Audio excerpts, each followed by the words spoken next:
One,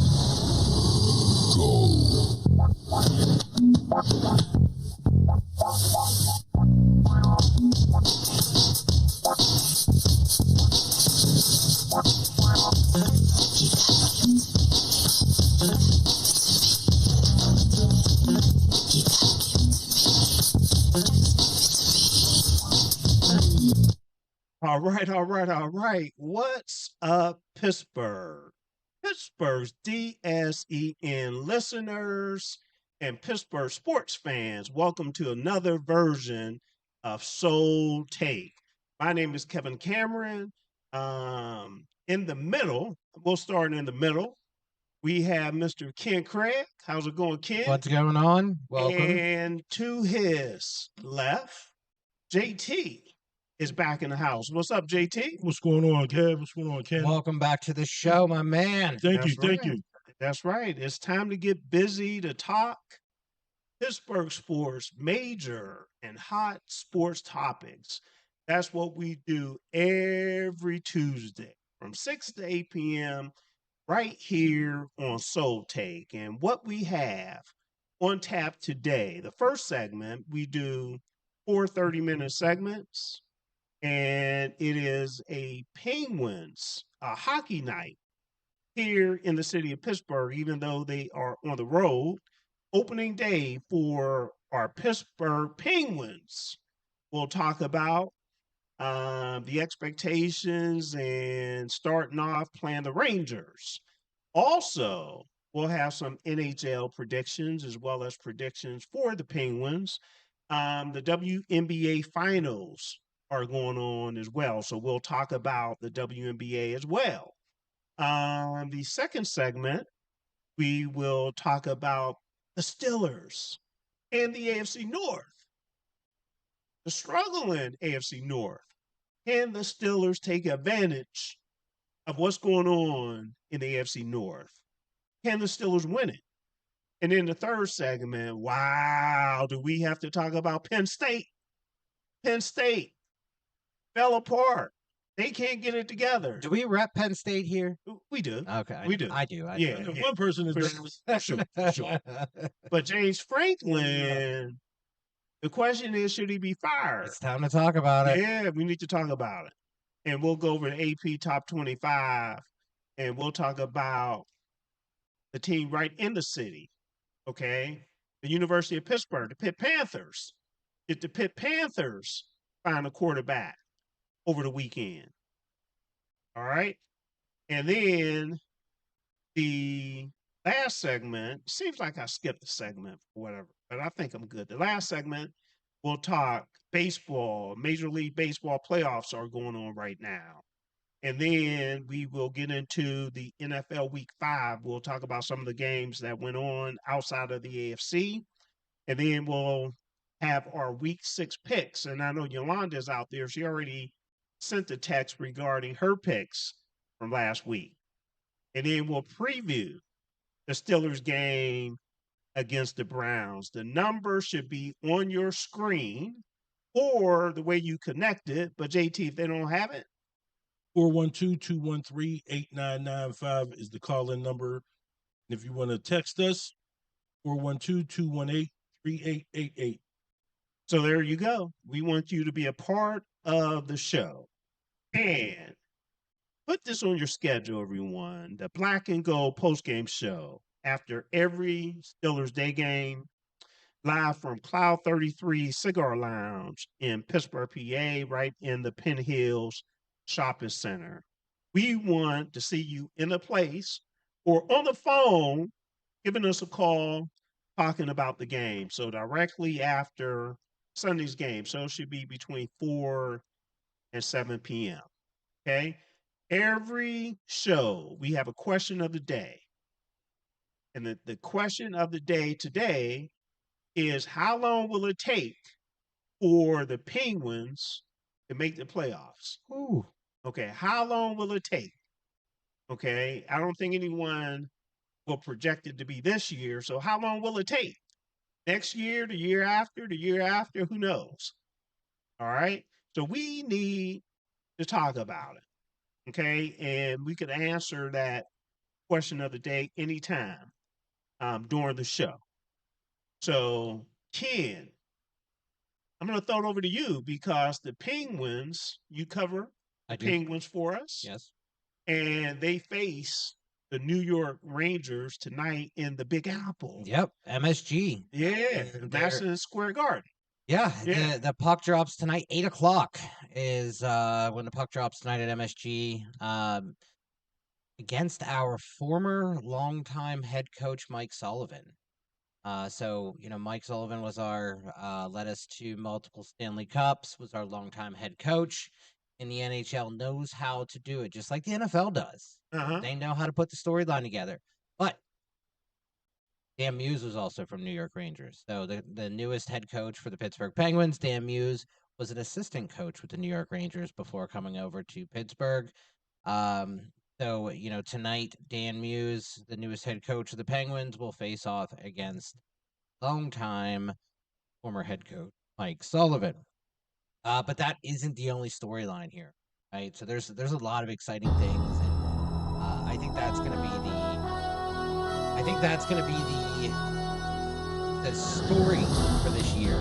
Okay, this is a year of the first, right? So for the first time since Chris Letang and Jordan Staal, we have two teenagers making their NHL. 18 years old. Wow.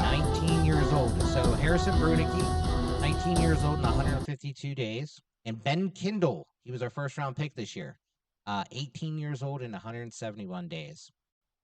Two youngest since Chris Letang and Jordan Staal back in 2006, I believe it was. Okay. So it's the first time having such a young group of players. There was a great video on the internet, if anyone gets a chance, where they showed Dan Muse and our GM Kyle Dubas awarding the starting NHL roster spot to them. They had him come up in the office, and it was pretty cool. Okay. So another storyline tonight, Big Three spotlight. Yeah. Sidney Crosby, Evgeny Malkin, and Chris Letang, 20 years together. Okay. Are they truly the big? Come on now. I'm saying as of today. In the NHL? Yeah. They are. Yeah. Should they be 1 and 2? I don't know what we can call them. So they are the highest scoring trio of teammates. Okay. In any regular season. Okay. Ahead of Gretzky, Curry, and Messier. Interesting. 5th highest scoring in playoff history, behind Gretzky, Messier, and Curry. Who hold that group holds the top 4 spots. Curry and Anderson flipping on and off. And then since the 06-07 season, Sid leads the league in points. Is 3rd. Ovechkin is 2nd. So, and since the 06-07 season, Chris Letang is the 4th highest point amongst defensemen. So this is Sidney Crosby is now the 4th longest tenured player with one team history. So he's now tied with Willie Stargell. Okay. For the most seasons with the Pittsburgh sports team. How many again? 20. Okay. For whatever reason. 21. I was going to say, I thought Stargell had 21. Sid's been here 21. Yeah, but 21 is a sweet number, man. It is. It sweet. is. Roberto. Clemente. So this game is, it's one of those games. That guy. Yes, yeah. Absolutely. Yeah. So Sid has 21 years. Evgeny Malkin has 20 years.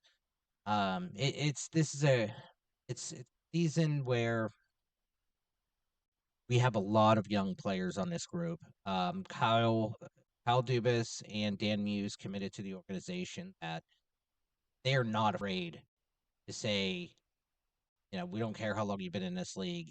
We're going with you. And part of the roster development this year, they made that, they went that way. They stood by their word. And you're impressed by that?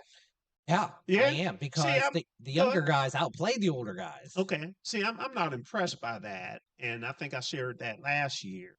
I don't think you can have it both ways, and that's why you had a lot of talk during the off season if Sid would still be around, and there's still some talk out there.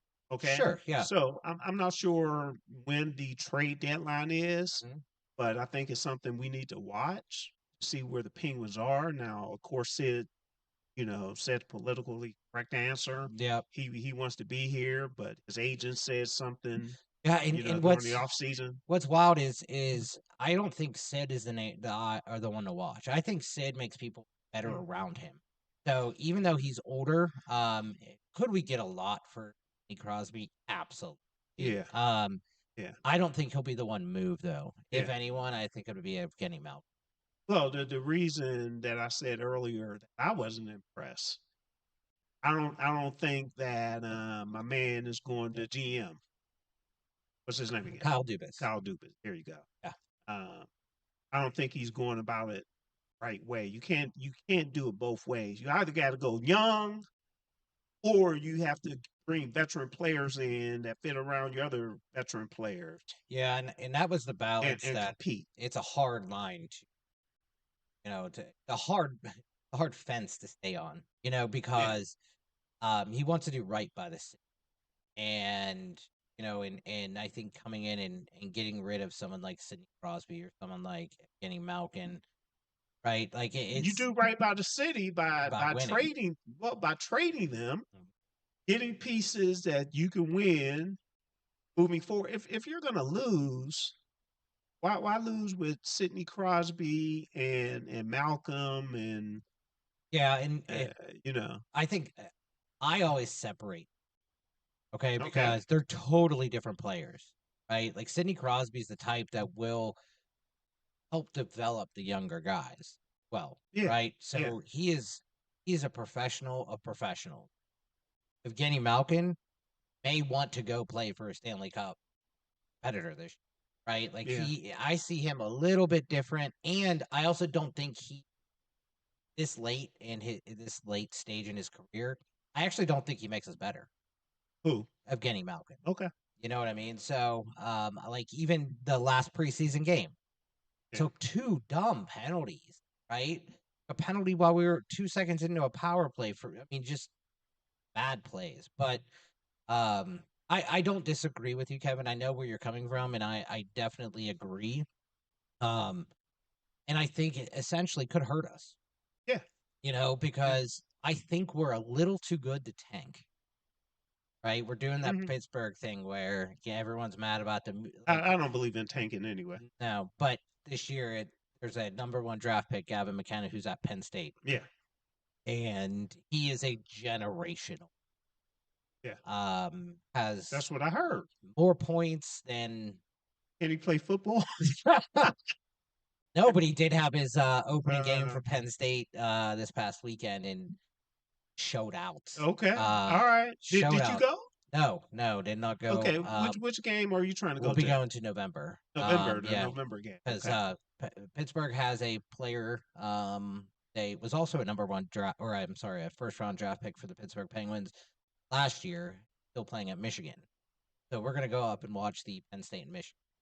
All right. So we can And catch and, a couple and I'm people. sure, you'll put some videos out there on YouTube 100%, and absolutely. interviews. So everyone, please follow us on YouTube. If you're not following us on YouTube already, please subscribe because all the games that we cover, we make sure it's out there on YouTube for you to see and comment on Yeah, and all that good and stuff. even if Yeah. we're, and I always say that even if we're not there, we're bringing you the information. Any kind of press conference, any kind of comments, any kind of updates from players or coaches, we put it out there because it's for you. Right. We want you to stay, as tuned in as we are, and make sure you know everything. But when it comes to the Penn season, Expectations? What are the I expectations? want to share with you the Vegas expectation right now for the Okay. season. All Okay. right. As Vegas is predicting 7.6% chance to make the playoff. Okay. Okay. Yeah. And a 0.3 to make it to the cup. 0.3% chance to make it to the cup, and a Wow. 0.1% chance to win the cup. Okay. But we do have a 9.2% chance to win or to land the first pick. So, Everything is so low. Everything is so. so What is Florida? The champion. yeah, Right? they're back-to-back Back to champions. Back to back. So Yes. what are they? The number one Oh yeah, team with the odds? they're pretty high up there. Oh, Edmonton. I think Edmonton was the first, actually. Edmonton. Well, come on. Edmonton Oilers. They're in Canada, right? Yeah. Canada haven't won a Stanley Cup in over 20 years. I forget the number of years, but I know it's quite long. Let's see. To win the cup, Edmonton's the highest with 9.3%. Yeah. Actually, they have one of their big player who is out. He's impacting it quite a bit, but they have to make it to the finals 11%. To win the cup, about 6. I remember looking that up one time before it came. When is the last time? You remember? Yeah, last time a Canadian minute. team I think it's been 20 won the Stanley Cup. So yeah, someone's feeling bullish. We just signed a new contract.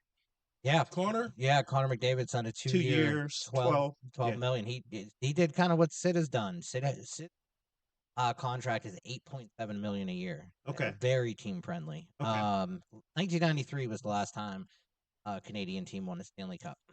Ooh, so it's well over 20. Yeah, 32-year drought. Yeah, you said 1993. 1993. Okay, so 32 years. 32 years. Wow, I knew it's been a long time. Yeah. So yeah, someone is bullish on Edmonton. I was bullish on Edmonton. I'm also bullish on Edmonton this year. Okay. They went to the finals last year and lost the floor. So Penguins predictions last year, they won 38 games. If I'm not mistaken, was it 38 or 32? 38. It was 38. Look it up to confirm. It might have been 32, somewhere yeah. in the 30s. So 82, is it 82 games? Yes. JT, you got a number for this year? On Penguin victories? Yeah. I got to see him. Watch him. So yeah, I have it here, Ken. 38. That's what I thought. I wanted to make sure that 38 wins, 32 losses. I've been calling it. And 12 overtime. What's OTL? Overtime. So their wins go straight into the win section. Their overtime losses go into a different category. So if you have an overtime win, it goes to your win. Wow. Wow. Okay. Interesting. Okay, maybe in the advanced stats, they'll have that broken out. Overtime win. Yeah. Yeah, because when I just look at their record, that's not displayed there. So 38 wins last year for the Penguins. What are you saying for this year?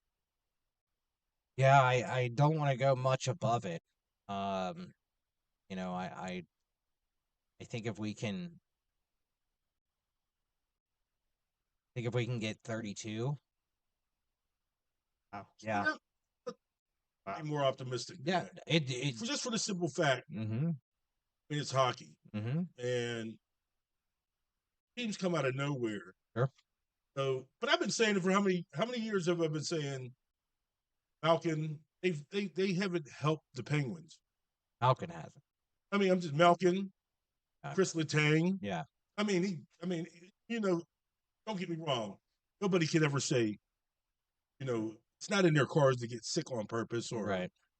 But and that's just all. And then for the last 2-3 years, I've been saying they just look slow.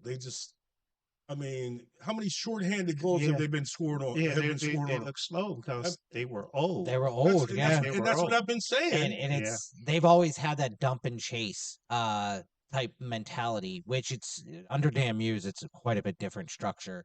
But a dump and chase mentality where the defenders also pinch down as well. So everyone's deep in the offensive zone.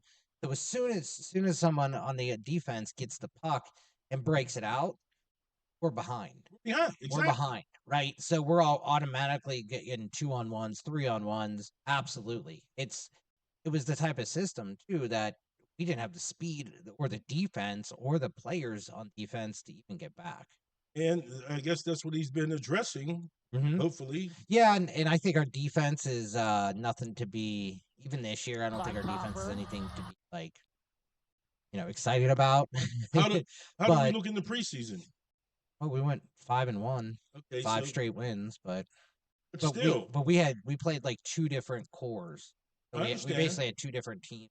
Which it's better than going 1-5. It's better than going 1-5. Yep. So does it really matter? Yeah, I think it does because it gives you a chance to see what talents played well together on each line.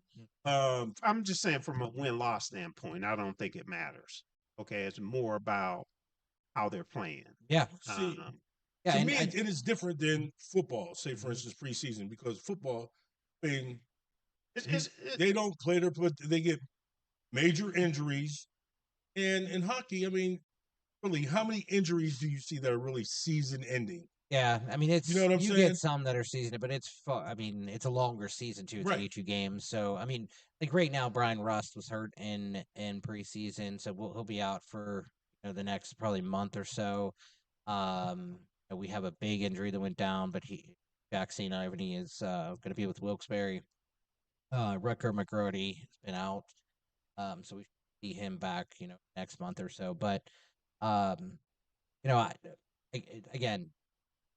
I think it's going to be an optimistic year, in terms of seeing our youth coming up through the system, right? Do I think we're going to set the league on fire? No, I don't. But this is kind of the first step in getting back into that mindset of, okay, let's get these young guys up. And so I think it's part of the building back system. It's just an example. Okay.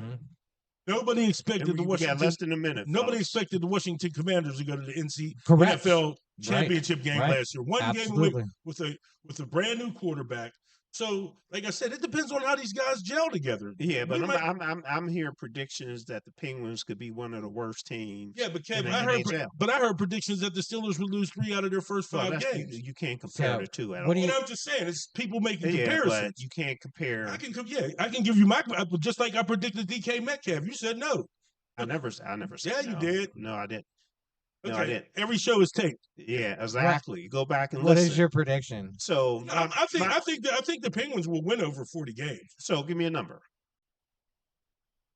I'm going 37 myself. Okay. I'm going 37 wins. I'm going 45. You're going 45. Yes. Okay. All right, got it. What about tonight? And with the Rangers? And then how many games last year did the Penguins lose at the end? Okay, real quick, because but that they were in it. Yeah. We're right at the WNBA. Real quick before we switch. Tonight, Rangers. Yep. Okay. What are the Rangers projected to do? Better than us. Playoff team? Yeah. Yeah. They had 55 wins last year to our 38. Okay. Do the Penguins win tonight against their old team? I don't think so. You don't think so? No. Okay. But I do think we beat them at their home when they come back on Saturday. All right. Because they're playing the Rangers in Pittsburgh on Saturday. Yeah. The home opener is on Thursday against New York Islanders. Cool. All right. So we're switching over to talk about what's going on in the WNBA. And just wanted to run this clip here. Young fading edge hitting. This is from game 2 that was played on Sunday. Swerving, flipping, once again. And Jackie Young had a real nice day. The defender on her hips. There she's on the perimeter. She had a 32-point game, 21 points in the third quarter. scores and then does not need much Short on that one. Gray the rebound, under 6 minutes to go. Gray, what a dish, and Young the finish. Timeout, Phoenix. So there you go. Check out the WNBA right now. Las Vegas, the Las Vegas Aces are up 2-0 over the Phoenix Mercury. They won on Sunday, 91-78. Did you watch any of those games? I did. The first 2 games? Yeah. And I watched what's Phoenix's problem? They're too worried about Asia Wilson. Okay. And that's when Young stepped up. And that's the thing about basketball. It's all about matchups. Basketball is all about matchups. And to me, women's basketball, I might get crucified or whatever. I think there's so much more discipline when it comes to passing, the basics. Because that's in the NBA, a lot of times you see too much one-on-one. And that's why the Las Vegas Aces have what? They've won it 2 out of the last 3 years, or the finals. And this is their going for their 4th one in 3 years. I mean, their 3rd one in 4 years. So they're too worried about Asia Wilson. And then, like you said, Young stepped up. And I mean, the team is balling. Yeah. They went through a rut at the beginning and towards the middle of the season. They had lost, but I think 5 or 6 in a row, and they were dealing with injuries. But now they're clicking on all cylinders, and I think they're going to win 4-1 or 4-0. The All Aces? right. You said the Aces? Well, keep in mind, if I'm not mistaken, the first 2 games were in Vegas, right? Okay. Yeah. Okay, so They were clearly outmatched. But what I'm getting to is it's like a tennis match. They help serve, right? Vegas helps serve. Now let's see what the Phoenix Mercury can do once they go home. Now the next game. You know why that tells me they're in trouble? Why is that? Because how many did they win in a row towards the end of the season? I think they won 14 in a row or 15 in a row and lost 1. So I just think Phoenix is overmatched, and Las Vegas Aces, they're gelling at the perfect time. Okay, so the next game is tomorrow, 8 p.m. on ESPN, and I take it. Well, what are you calling for? Are you calling for a sweep? If they win tomorrow, No. I'm just listening to me, Kev. Okay. If Las Vegas wins tomorrow, it's a sweep. If they don't win tomorrow, that's easy. That's easy to say, though. I mean, they'll be up 3-0. I'm asking you now without. And I gave you my answer. Without us, but I gave you my answer. No, you're not, because it's a different question. Hear me out. I just heard you hear me out. Okay, I answered your question. As of today, do you believe they will sweep them? I say no. As of today. I do not believe. If they win tomorrow, yes. I'm not. If they don't, but see, well, that's the answer I'm going to give you. So what's your prediction for the game tomorrow? See, that's a cop out. It's not a cop out. It is a cop anyway, out. Answer what's the your question, Ken? Let me hear reasonable questions. Yeah. What's your prediction for tomorrow? Hey. It like I said. When home court switches, you kind of get some. If Ben Roethlisberger was in his prime today, if Aaron Rodgers were in his prime today, the Steelers will win the Super Bowl. we can all sit and say, okay. So if Aaron Rodgers, if Ben was in his prime and Aaron Rodgers was in his prime, so would Tom Brady be in his prime? We can always say if. Kim, am I right? I'm just wondering who's winning the game tomorrow. Was in his prime and Ben was in his prime, so would Tom Brady be in his prime? Yeah. So there's somebody stepping in your way. Did Ben win the Super Bowl while Brady was in his prime? Actually, Ben had the second. Ben had the second lowest rating of a quarterback in NFL history, behind Trent Dilfer. Did Ben win the Super Bowl? Ben wasn't the MVP. Did Ben win the Super Bowl when Brady was in his prime? Yeah, when he got hurt. When he was in his prime. Brady was hurt. The answer is yes. Do you remember when Brady got hurt? Yes. Yeah. Brady is a cheater. Period. You shouldn't even be bringing up Brady's name. Well, you shouldn't even. I'm tired of people bringing up Brady's name. Well, and you can't get away from it, because they're cheaters. Kev, you can't get away from it. They're cheaters. Now, if anybody else cheated, they would try to hold those people accountable. But there's certain people in our society, when they cheat, people look the other way. Well, like I said, when I grew up, I was always taught cheaters never win. Okay? Tom Brady is not the best quarterback that ever played in the NFL because he cheated. A lot of cheaters win. Period. They think they're winning, but they're not. But that's the that's the end of the first segment, everyone. All right. So when it's up and running. When we come back, what we need to talk about? We need to talk about our Pittsburgh Steelers. Can the Pittsburgh Steelers take advantage of the struggling AFC North and win it all? There's a lot of different opinions and predictions regarding that. So we need to talk about that and more when we return.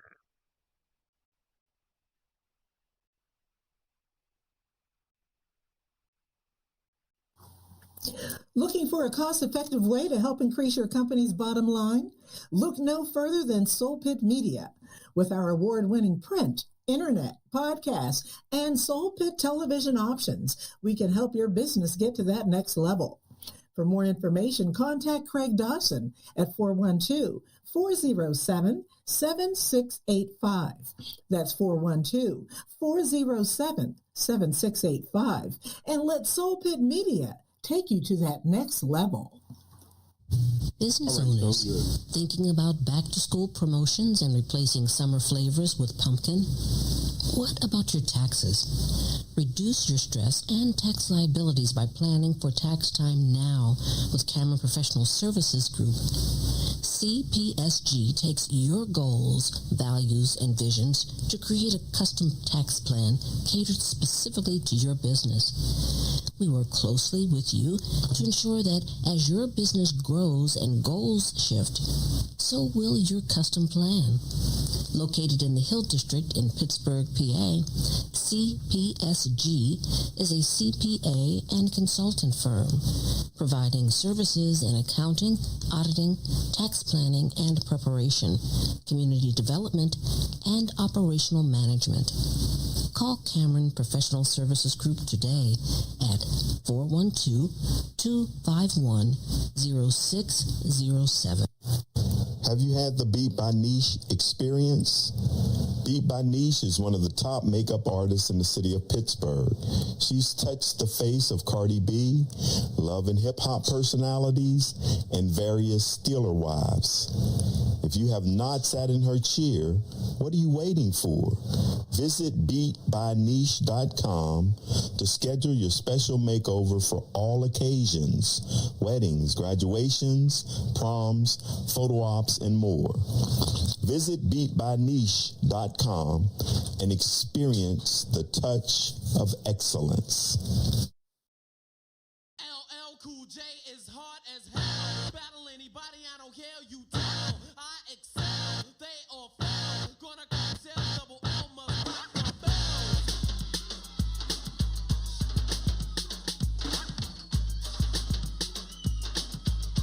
Hey, we are back. This is Soul Take on Pittsburgh's DSEN. We come to you every Tuesday from 6 to 8 p.m. to talk about everything that's going on in Pittsburgh sports and major and hot sports topics. My name is Kevin Cameron. We have JT Taylor as well as Ken Craig. And we just got done talking about the Pittsburgh Penguins. They have their first game tonight in New York against the New York Rangers, as well as we made some predictions for the season. The question of the day, and you could call in or text, and I need to get the call-in number or the call-in screen up as well. But the question of the day, how long will it take for the Penguins to make the playoffs, Ken? You answer that question? I did not, but I'm going to say 3 years. 3. That seems reasonable. Yeah. Seems reasonable. Okay, so how many teams in the Penguins conference make the playoffs? Depends, but it's usually 3 to 4.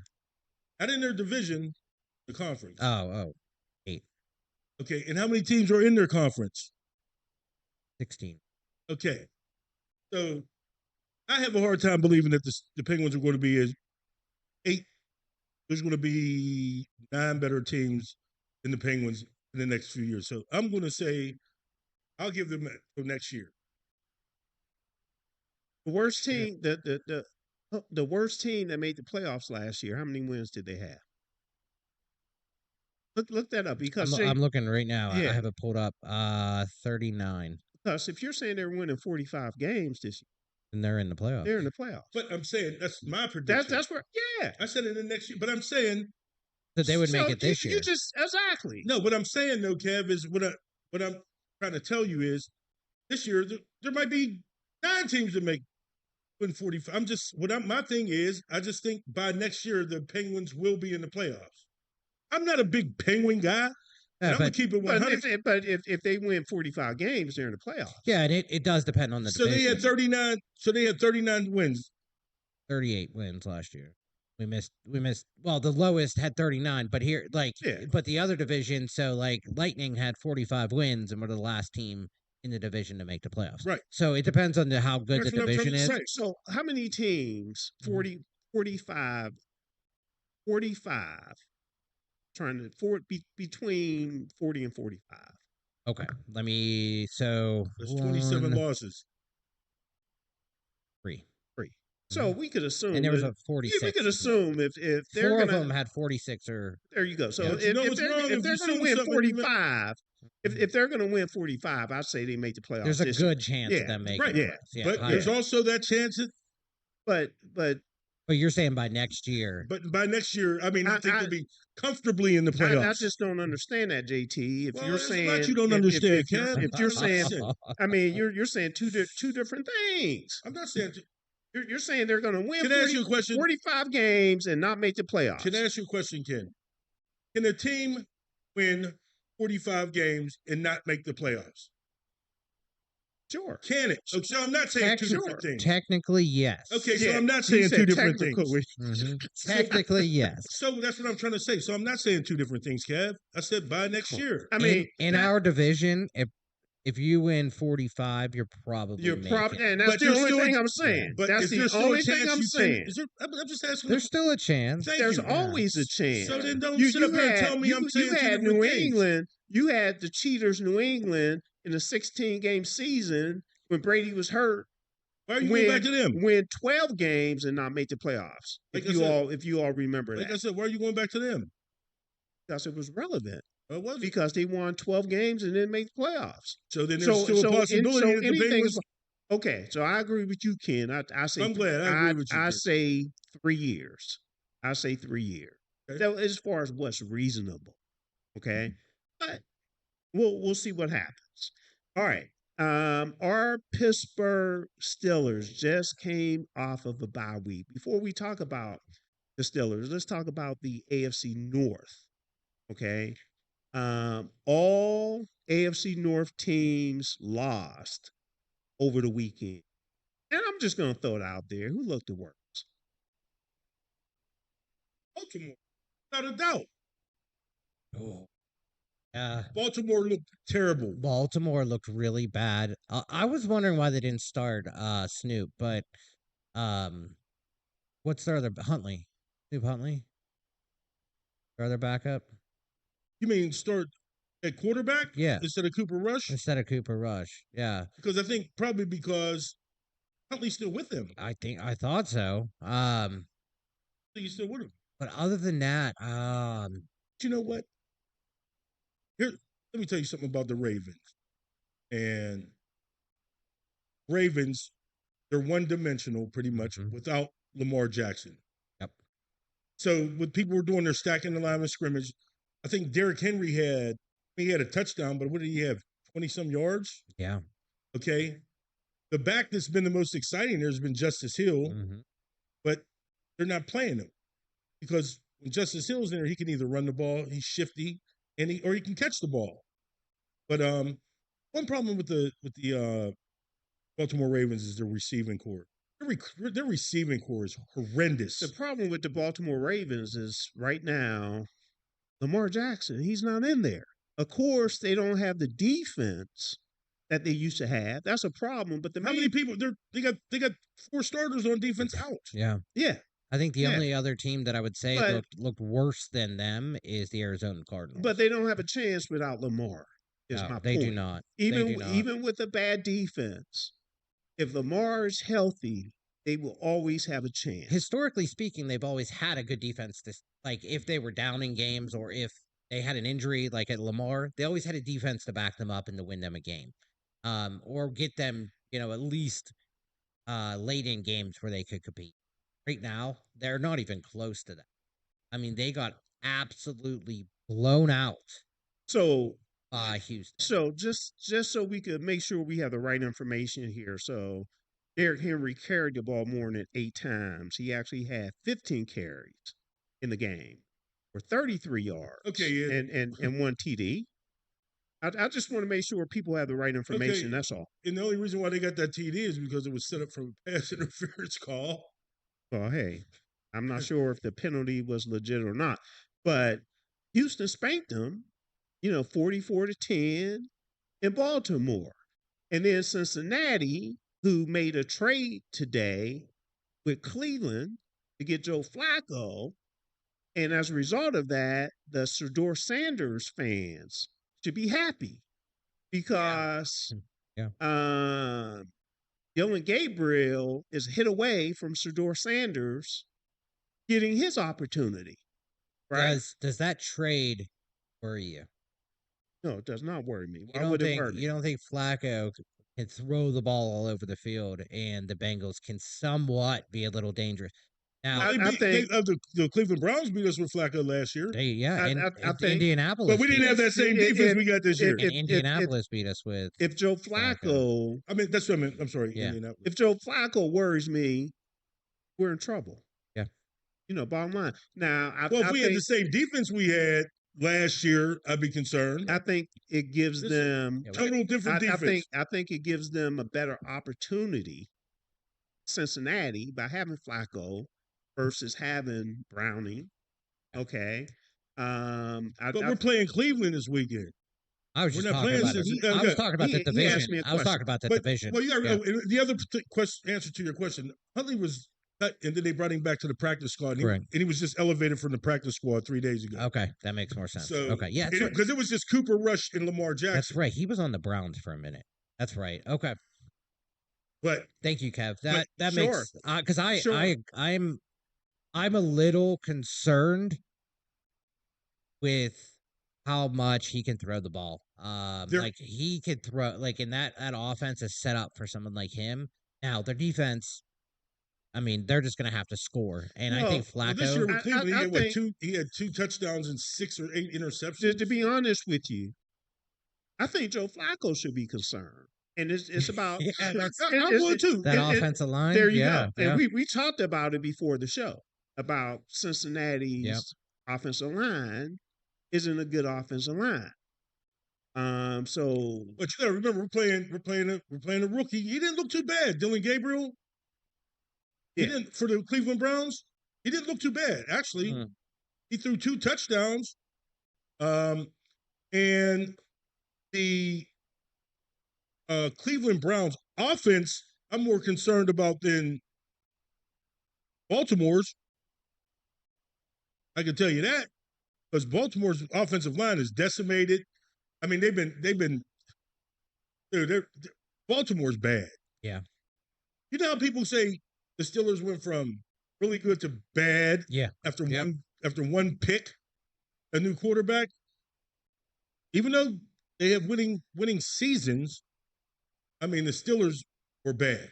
Couldn't stop the run for nothing. But now, I mean, you figure the Steelers, that's what they've been working on, stopping the run. And Baltimore don't have the same offensive line.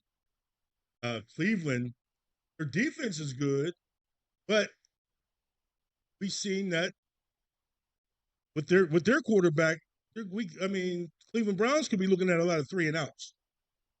You just said he played good the past game. He played against Minnesota. He played against Minnesota and Ireland. Yeah.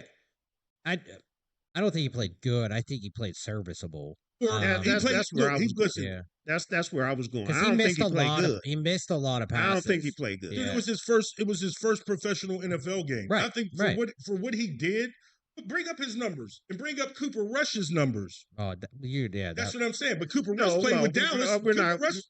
Cooper Rush played with Dallas and had some very good games. Won games. Yeah, but when you say he played good, we're not comparing him to Cooper Rush. But we're talking about the division, Kev.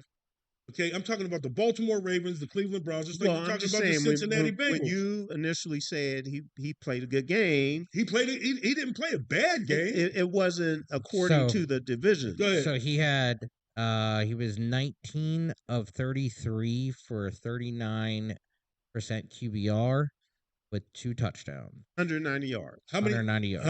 How many interceptions? No interception. No interception. I don't think he could hit them. Yeah, but here's the deal. They only scored 17 points. Yeah.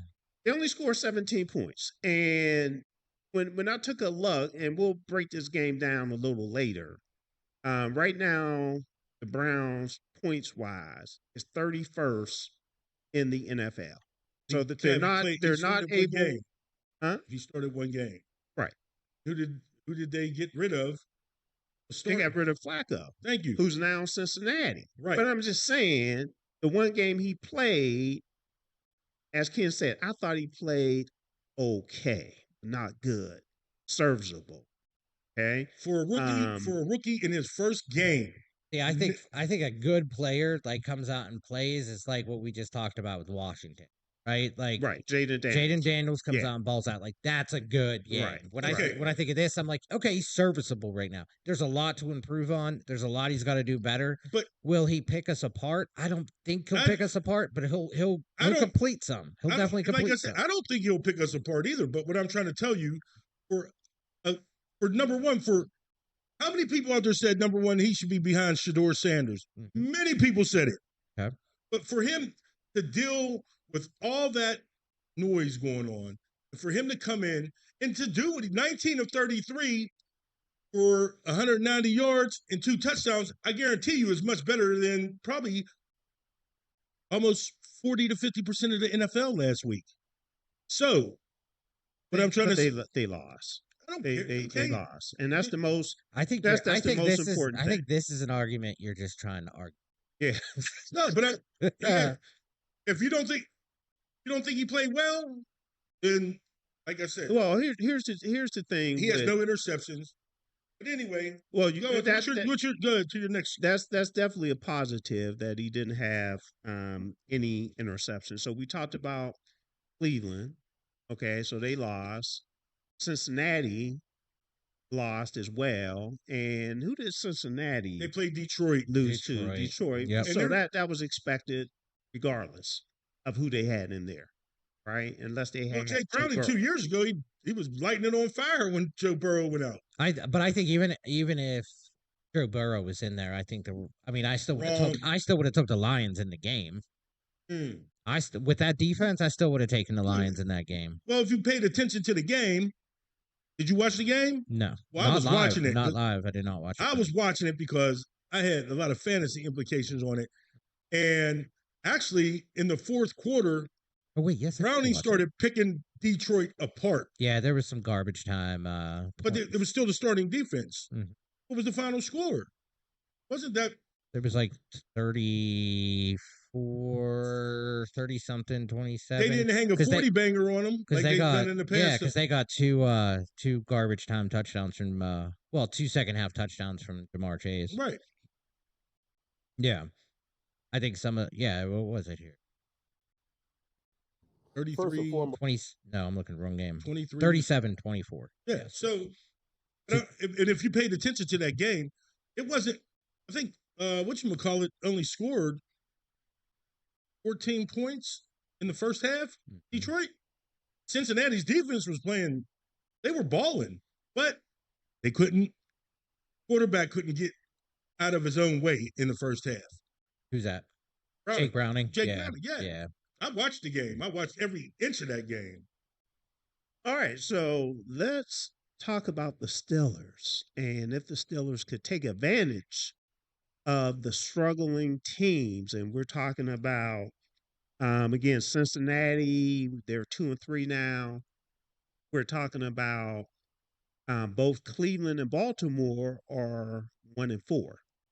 So the Steelers have a 2-game lead right now over Cincinnati, and the Steelers are 3-1, and they face Cleveland this week. Okay, and as we've been talking about with the rookie quarterback, this is an opportunity to really distance the team from the rest of the teams in the AFC North. Yeah, this is a big week. Yeah. This is we cannot, the position we're in, what's that saying when they say like the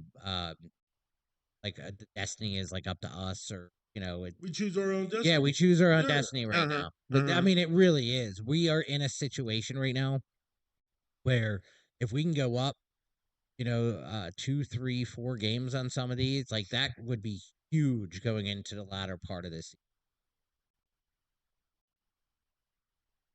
So saying all of that, are you confident that the Steelers could take advantage of the situation and win it all? I am a Steelers fan. Yeah. Of course I'm not confident.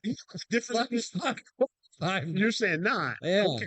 The difference is, too, with the Steeler team, Aaron Rodgers. Yeah. Okay? I'll tell you something about Aaron Rodgers. I used to watch Kenny Pickett, and he would screw up a whole lot. He would come to the sideline, sit down on his, whatever you want to call it, his Palm Pilot or his tablet or whatever. Yeah. Wouldn't talk to the offense, wouldn't get them pumped up. Aaron Rodgers gets in their tail. Yep. Okay? Night and day. You can't compare the two. They're night and day. They're not, I'm not disagreeing with you. I'm adding on to what you're saying. He's a motivator. Okay. Yeah. He doesn't. Mason Rudolph's the same way. Get there and he'll sit down and he'll look at his whatchamacallit. We did a whole segment last week just to comment on you that how big of a leader Aaron Rodgers is. I'm not disagreeing with you. I was adding to your comments. Yeah. You said it's separate, different. Yeah, I know it is. It's totally and that's different. what I said. And that's the point you're making. Yeah, and the thing is, and Aaron Rodgers is the type of person, if you're not doing what you're supposed to do, he will get you out of there. Yeah. The next man up. Yeah. So that's why I think this team, this offense, these guys are playing for each other now. Last year, the year before, I mean, it was the year before that. It was a train wreck. Here's what I'll say. It's way too early. Okay? It's way too early to call anything. I never give up on the Baltimore Ravens until the Baltimore Ravens are done. Look at the Ravens next. Look at their schedule. I have looked at their schedule. And it's the next 3 or 4 games, something like that is tough. I get it, but keep in mind the Ravens have one more game against the Rams. They play the Rams this week. Okay, I believe. You could double check it. That's correct. Okay, and then they have a bye. Now, after they have that bye, Mr. Jackson might come back. Okay. I'm not giving up on the Ravens. Okay. Just like I'd never give up on the Steelers. Those are 2 teams I'm not giving up on. However, where are they playing at this week anyway? It don't mean anything for they're playing in Baltimore, I think. At Baltimore. Yeah. So and Baltimore got the brakes beat off of them by they did. By Houston in Baltimore. I expect the Rams to win the game. Okay, but however, like I said, so that's going to take them to what? 1-5. Okay. 1-5. However, like I said, Mr. Jackson will probably be back after the bye. Now, hear me out. Hear me out. I do believe that the Steelers could take advantage of this situation. But again, I'll never count Baltimore out until they're done. So the next 3 games, what? Cleveland, Cincinnati. Oh, ours? I was looking at theirs. No, theirs too. Theirs is Rams, Bears, Dolphins, Vikings, but they have a bye in there. Like week 7. Yeah. So the Rams, and then they got to go to Chicago. No, Chicago goes to Baltimore. The Baltimore had 3 home games in a row? They do. Wow. Yeah. They do. And Still then, don't matter. That's why everyone. but then they go on the gotta look road at- for 3 games. You got to look at the schedule. Yep, for Dolphins, Vikings, Browns are on the road. But then we have Cleveland, Cincinnati, Green Bay, and Indianapolis. And let me share this as well. But we have Green Bay here. Or we at Green Bay? Yeah, we have Green Bay here. Green Bay's here. We go to Indianapolis. We have Green Bay here. And Indianapolis here. I mentioned the bye week. Mm-hmm. I mentioned the bye week for Baltimore as well, right? And I mentioned Lamar Jackson possibly coming back.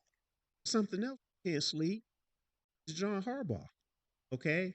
John Harbaugh gets in his own way. He does. I agree. Especially against the Steelers. I agree. But what I'm saying is when you have a bye week, you have an opportunity to assess your team, get that defense right.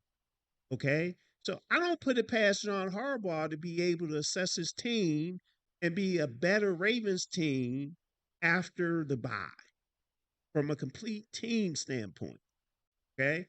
So I'm not putting a dagger, is basically what I'm saying, with the Ravens. However, I do believe our Pittsburgh Steelers will take advantage of the situation. Okay? And like I said before, Kev, I don't think your boy Omar Khan's done yet. I think we're going. I agree with you, and I mentioned this last week. I think Omar Khan still has something in the.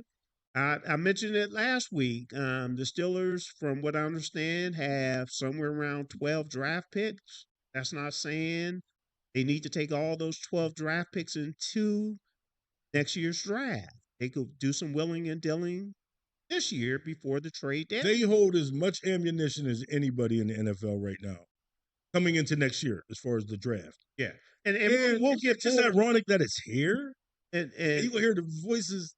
Steelers are on the clock. I mean, I'm just saying, 12 times. We'll get more into it when we do the preview of the Steelers-Brown game, which will be in the 7:30 segment, 7:30 to 8. So we are wrapping up the second segment, and what I would like to do before we go to break, give everybody an update as far as some of the Steelers roster moves and some of the injuries. So we just had another running. Yeah, we did. Signed another running. But we're going to talk about injuries, and we'll come back and talk about the signing after we hear from head coach Mike Tomlin, who had his weekly press conference, and he talked about who's available and who has an opportunity to be available. So here we go. From a health standpoint, feel really encouraged about the return of some people who've been out. Guys like Alex Highsmith and Joey Porter Jr., for example, worked yesterday on our bonus day, and the arrows pointed up on their participation. But we'll follow them throughout the week to make sure it continues to move in the appropriate direction. I think the same thing could be said for Jaylen Warren. Obviously, he missed the last game, but looked really good yesterday. And so excited about those guys. 2 guys that we're watching very closely that certainly are going to be limited at the front part of the week, but may perk up and be included toward the latter part of the week is Calvin Austin with his shoulder and Jalen Ramsey with his hamstring. Both have been highly aggressive from a rehabilitation standpoint during the bye week, and so really encouraged about the potential of those guys, but we'll take it certainly day to day. The bye week is also an opportunity for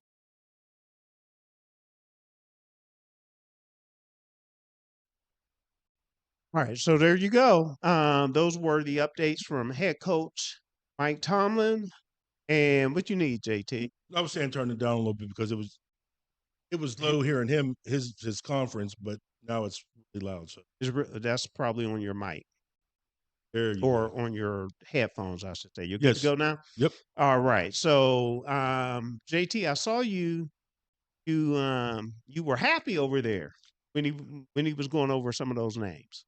Well, as far as availability. Right. And that's the thing. When people, a lot of times, I don't know if you ever heard the term, a lot of coaches use a bye week as a good bye week because and the thing that got me so much interested in that saying was I was watching the 30 for 30 or the Football Life on Tony Romo, when they had that bye week for the playoffs. They had and he took who did he take with him to Jason Witten? He took a few people to Cabo. Yeah. And got totally unfocused. But from the way it's, from the way it's sounding and what I'm like different reports I'm getting is like he just said. I mean, very rigorously rehabilitating. Yep. These guys want to be on the field because they have a winning recipe right now. Yeah. I mean, that's a really good point. Is the like they're being intentional about what they're doing rather than saying, hey, everyone, we're off this week. Go do what you need to do. Rather, it's, hey, Jalen Ramsey is aggressive about his rehabilitation. And these are guys that not only do they know, we know they need to be on that field in order to get done what we need to get done. So that's a really good point. Two quick things before we wrap this segment up. 2 signings that the Steelers had. Signed safety Jack Henderson to the practice squad. And Henderson was originally signed with the Carolina Panthers as an undrafted free agent following this year's draft. He also spent time with the Tampa Bay Buccaneers on their practice squad. The other news that came out from a roster move standpoint, Steelers are sign veteran running back and kick returner Raheem Blackshear to their practice squad. He played with Carolina too, didn't he? Yes, he did. Yeah. Blackshear, 27 years old, and spent the first 3 seasons with Carolina and was released by Carolina this August after a preseason injury. Also, he spent 1 week on the Tennessee's practice squad in late September before signing with our Pittsburgh Steelers. So those were the roster moves that were made over the last few days. Now, the one thing I didn't see, Kev, was Blackshear, was he signed to the 53-man squad or was he signed to the practice squad? Practice squad. He was the practice squad. Okay, so because if they pull him up, I know he has to play at least 3 weeks if they sign him to a regular 53-man roster. If they get pulled off of practice squad and signed, like if they would have signed him when Jalen Warren went down, they would have had to keep him on the roster for at least 3 weeks. So I couldn't remember if it was Blackshear was signed to the practice squad or not. Well, I think the way it works with the practice squad, you can have 3 elevations. Okay, so once you go to the practice squad, they have to elevate you to the main roster, and you could do that 3 times. And then after that, if you're elevated, you got to stay on a 53-man. So I think that's what they also and I in corresponding moves. I'm not sure if I mentioned it. They did release linebacker Juwan Bentley, who we picked up right before the New England game, and then what prompted us to sign Jack and the practice squad was losing our undrafted free agent Sebastian Castro, who Tampa Bay Buccaneers picked him up and put him on this fit. So I was high on Castro. But food for thought. I just want to maybe when we come back from this break. I mean, for somebody we let go, who's balling out? It's Spillane. Oh yeah, I mean his name's getting called all over the place. Well, he's in the right kind of. I mean, he was hated on here. He was hated, but he's doing good. I mean, even last year he was doing good. So let's go ahead and take this break, and when we come back, we need to talk college football. We need to talk about Penn State, James Franklin. Should he be fired? We need to talk about the AP Top 25 and what's going on at Pitt as well. Did Pitt find a quarterback? Come on, man. Did they find a quarterback? Come on, man. We'll do all of that and more when we return.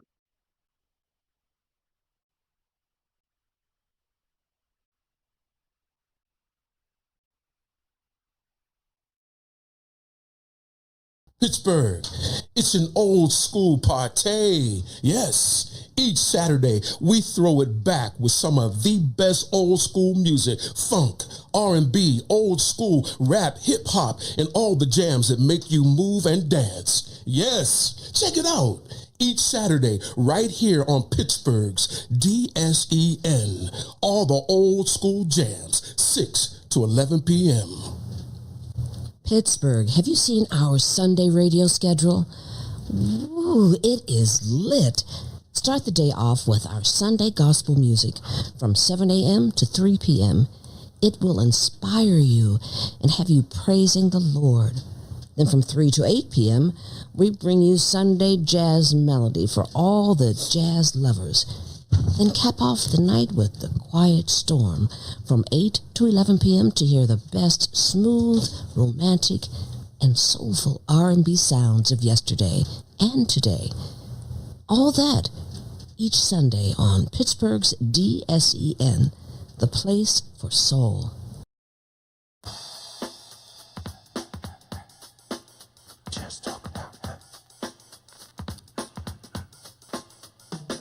It's been a long time, I shouldn't have left you without a strong rhyme to step to. Think of how many week shows you slept through. Time's up, I'm sorry I kept you. All right, we are back. This is Soul Take on Pittsburgh's DSEN. My name is Kevin Cameron, sitting here with JT Taylor, as well as Ken Craig, talking Pittsburgh sports. We talk Pittsburgh Penguins, the first segment. It is opening night for our Pittsburgh Penguins, and we also gave our season predictions. And in the second segment, we talked about the AFC North and the Steelers. Can the Steelers take advantage of the struggling teams in the AFC North? And I said yes. I think we all said yes, fellas, didn't we? Or maybe you said not really, Ken. I think we all. Yeah. I was trying to think. I'm sorry. Maybe you said that tongue in cheek when you said you're a Steeler fan. You can't count it. It'll probably come down to the last week. Yeah. Or I want to read here a comment from someone on YouTube. Okay. Steelers seem to play down to the bad teams for the last 20. Uh-huh. I wouldn't get overly confident, even though they should win. Browns running backs are very good. Steelers have to prove they can stop the run. They are. They are. I think he made a good point there. They right? I think we played down. Yeah. Hard to get over. And I was going to say this until we did the preview, but I'm going to give the fun facts now. Okay. First fun fact: the Browns lost their last 20 games here in Pittsburgh, Pennsylvania. Wow. That's 21. 21. Wow, okay. And I'm going to grab my notes just to make sure. Yeah. They lost their last 21 games, fellas. 21 in Pittsburgh. That's actually a big deal. Go ahead. And another staggering fun fact. And who put that out there? Good question. Jab Fam. So I'm not sure. Okay. I'm not sure who that is, but thank you for your comment. Okay. Something else. Fun fact. Ray Tomlin, after a bye week, is 14-4. 14-4. I agree with what he said about the Browns having a good running game. Yeah, they do. Because they do. Mm-hmm. They do. But you know what? Mike Tomlin had an opportunity with the bye week to put a plan together. So as far as I believe in Mike Tomlin. Junkins. Yeah. From Ohio State. I know who he is, but Dylan Sampson. Okay. And Jerome Ford have a total combined 87 yards for the 2025 season. So whatever you're talking about, whoever they're talking about saying they have really good running backs, you might want to rethink that. Well, he said running back. Oh, Junkins, but he hasn't played against the Steelers yet. Yeah, he's good. I thought he said running backs. Yeah, well, they have a good. They have one good running back. I know that. He looks really good, Looks all right. And you would think. Well, let's not get too far into it because we had that for the last segment. So, what we need to talk about this particular segment, we need to talk about. Let's start off with Pitt, okay? And I mentioned JT, or I asked the question: did Pitt find his quarterback? And you poo-pooed it. And I want to know why. Because he's a true freshman? True freshman. Okay. For everybody out there, that means he doesn't have a red shirt year. And I'm just trying to explain to the people that might not know, when you have a red shirt year, that means you're a sophomore, but you didn't play any more than 4 games in a given year, so you're still a red shirt freshman. That's not the case here. Who's Pitt playing this weekend? Florida State. In Florida. Okay. Want to see how well that true freshman's nerves hold up. Because Tallahassee is not no easy place to play. But an easy place to play. It's not. Oh. And he beat Boston College, who was arguably one of the worst teams in the NCAA. They had a garbage time score at the end. It was 48-0. In Florida, I mean, well, let's do this. Hold your thoughts, right? Hold your thoughts, and I want to share with everyone. And I go ahead because I'm bringing up the wrong video here. So go ahead. No, so like I said, I mean we're going to see, but how many?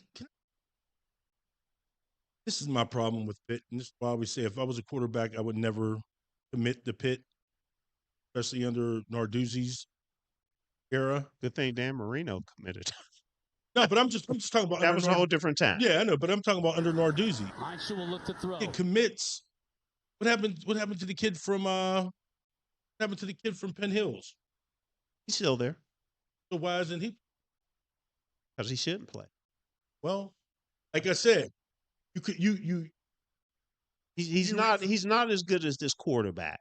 But hold your thought here.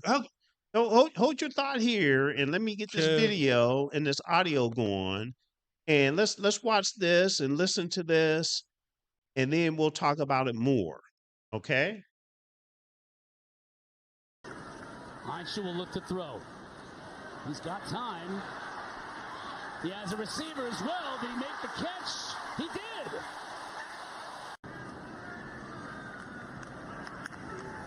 Heintschel to throw again.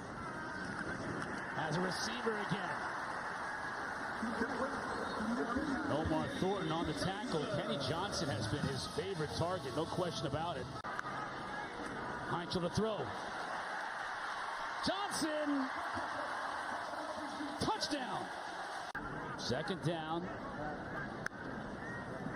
Heintschel to throw. He can run. Instead has a receiver in the back of the end zone. Deuce Span for 6.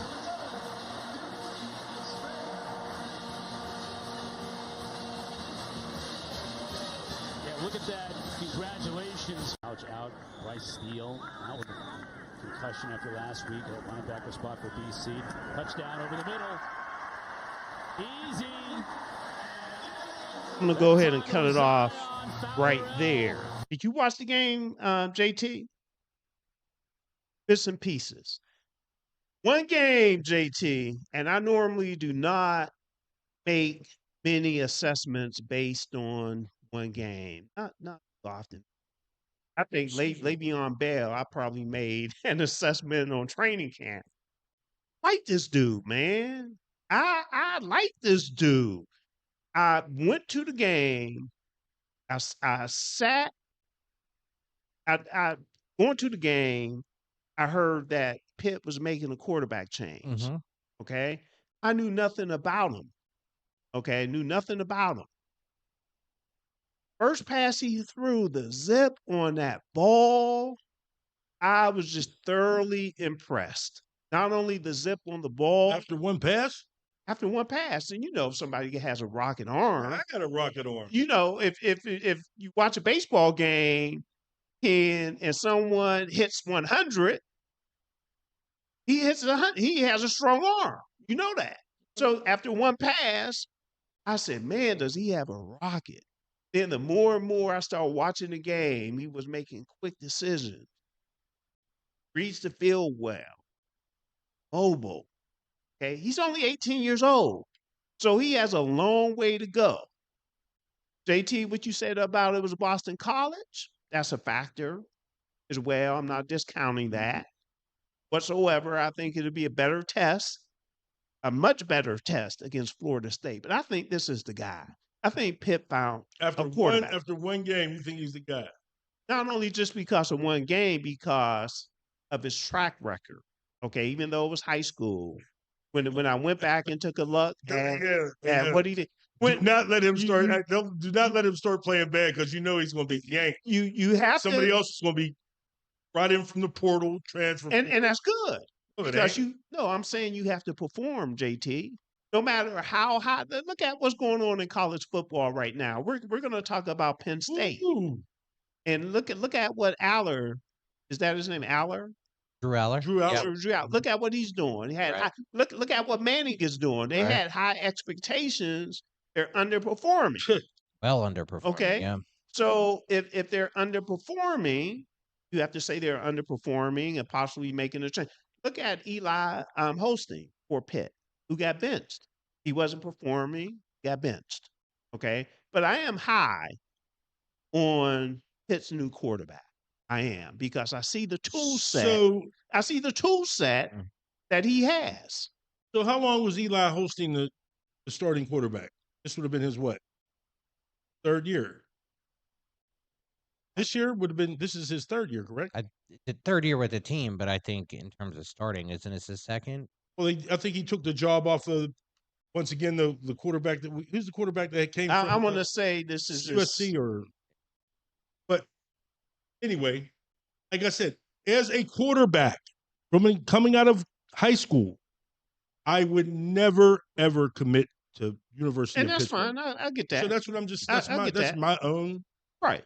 I get that. But what I'm saying is this guy. Just to put a little bit in there. So, if I'm going to pronounce his name right, is it Heintschel? Heintschel, I believe. Okay, he's a 3-star recruit out of Oregon, Ohio. Yep. Pitt was his only power conference scholarship offer. Yep. So he had over 7,300 yards and 79 touchdowns at Clay High School. Yeah. In Oregon, Ohio. So it looks like Pitt made him an offer. Let's see what he can do. We don't have a good track record of quarterbacks. Everybody that plays high school football, a high school but football player. Well, that's how you get to the right. You got to. That's how you get the 3 stars, 4 stars, 5 stars. You got to perform. But I understand. So I'm not the only one that's using high school stats. But I've been through it. I know. I mean, he balled out. You know what I mean? He balled out. He did. He balled. He did. 323 for 4 and 4. Look, but like I said, no interceptions. But we're going to see what I want to see him against competition. Sure. Yeah. You know what I'm saying? You got to perform, like I said before. You got to perform. And that's why when you get to next part, I got to point out. So and I don't usually take up for dude out there in Happy Valley, but go ahead. I'm sorry. Well, let's go right into Happy Valley since you mentioned it. And again, I do believe Pitt has his quarterback. We'll see once he face different competition. Because on the way here, all JT was yelling out the window was how much he loves James Franklin. So I said James Taylor myself. I know. We heard you say that. All right. So hey, that's funny. Hey, wait a minute. I got to share this with you real quick. Kev, my brother, he's listening to the show. Okay. He says, "Hey, bro, I just want to let you know that you are the Charles Barkley of your talk show." Wow. Okay. Hey, we know. We know that as well. Yeah, exactly. But he said, And he said every panel needs a Charles Barkley. Okay, cool. Glad it So, works. like Glad I it was works. saying, as we're going into this James Franklin dude, you know me, I'm not a big James Franklin fan. I don't know. And I give you an example why. Okay.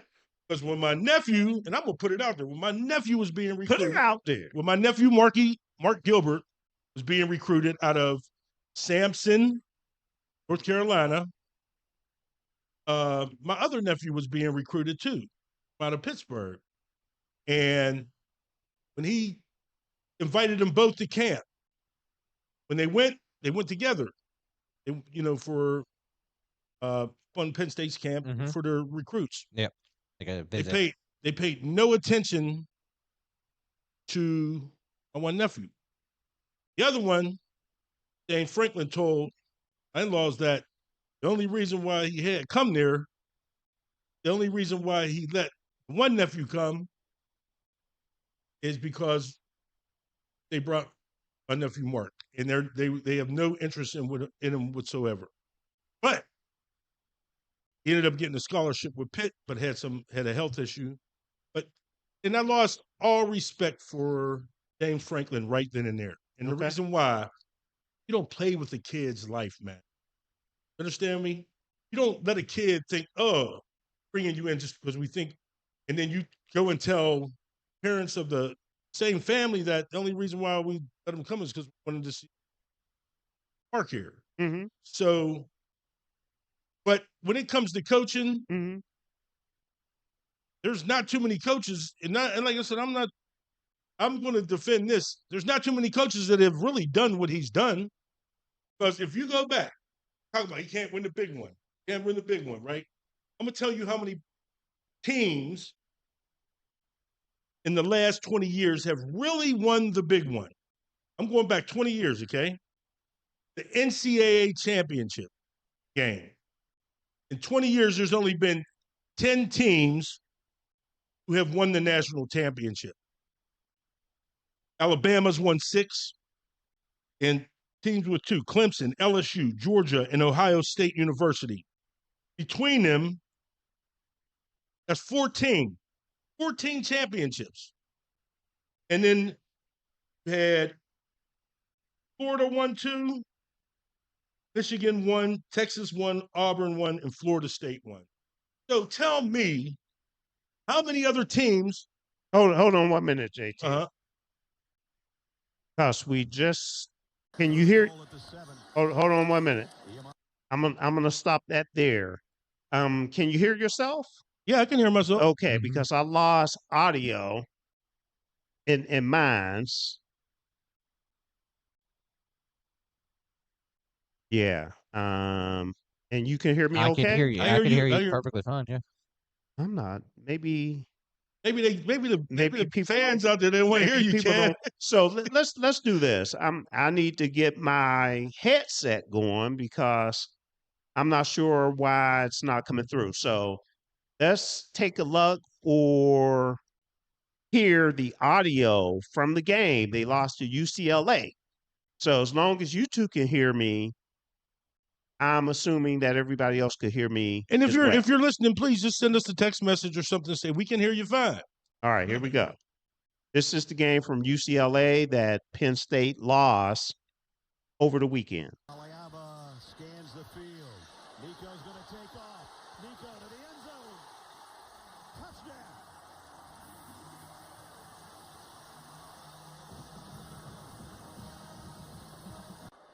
To both sides. Empty backfield.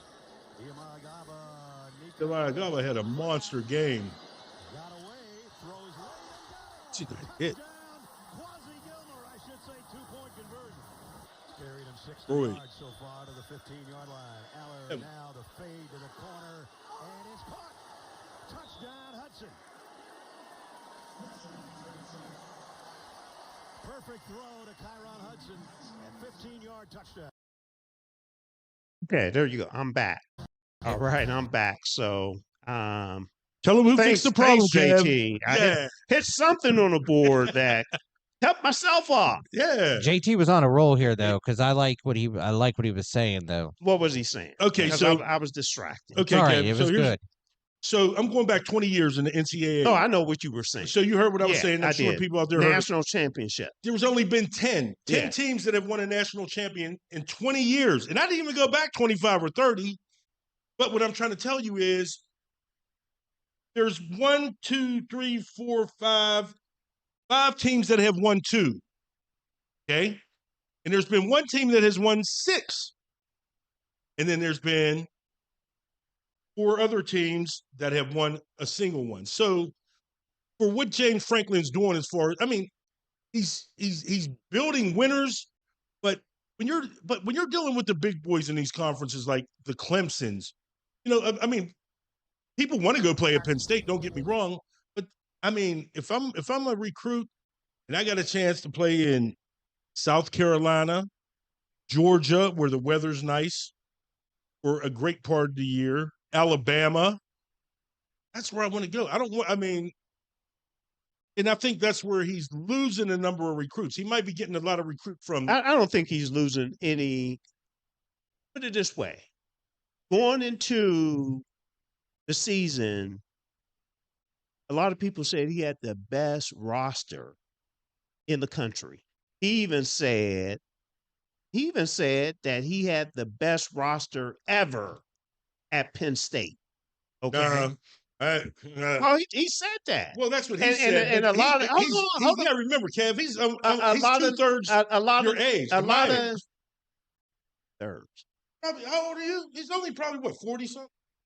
Yeah, but what I'm saying, he wasn't old enough to know when he said that he had. Oh, that he had the best roster he had, and then you had. I thought you meant like nationwide, like.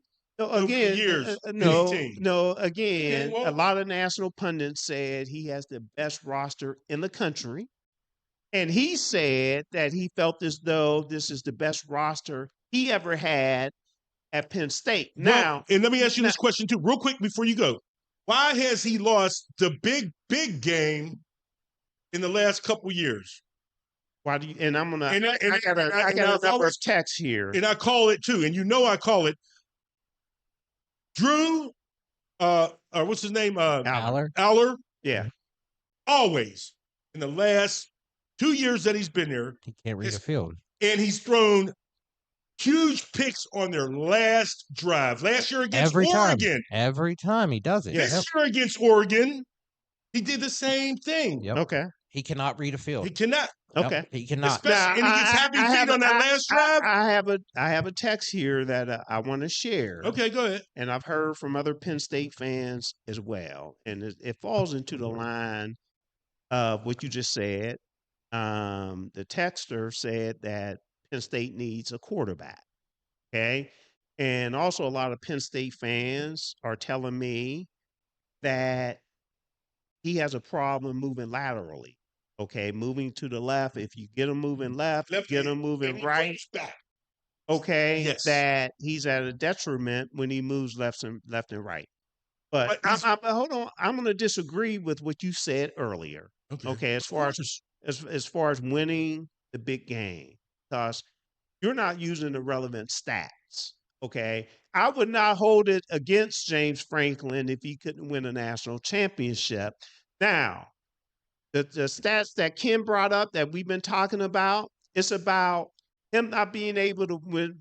When they say he can't win the big game, they're talking about he can't beat top 10 ranked teams, and he no matter where it's at. But that's right, and he hold on, and he can't win the top 5 ranked teams. Mm-hmm. I don't hold it against him that he can't win a national championship.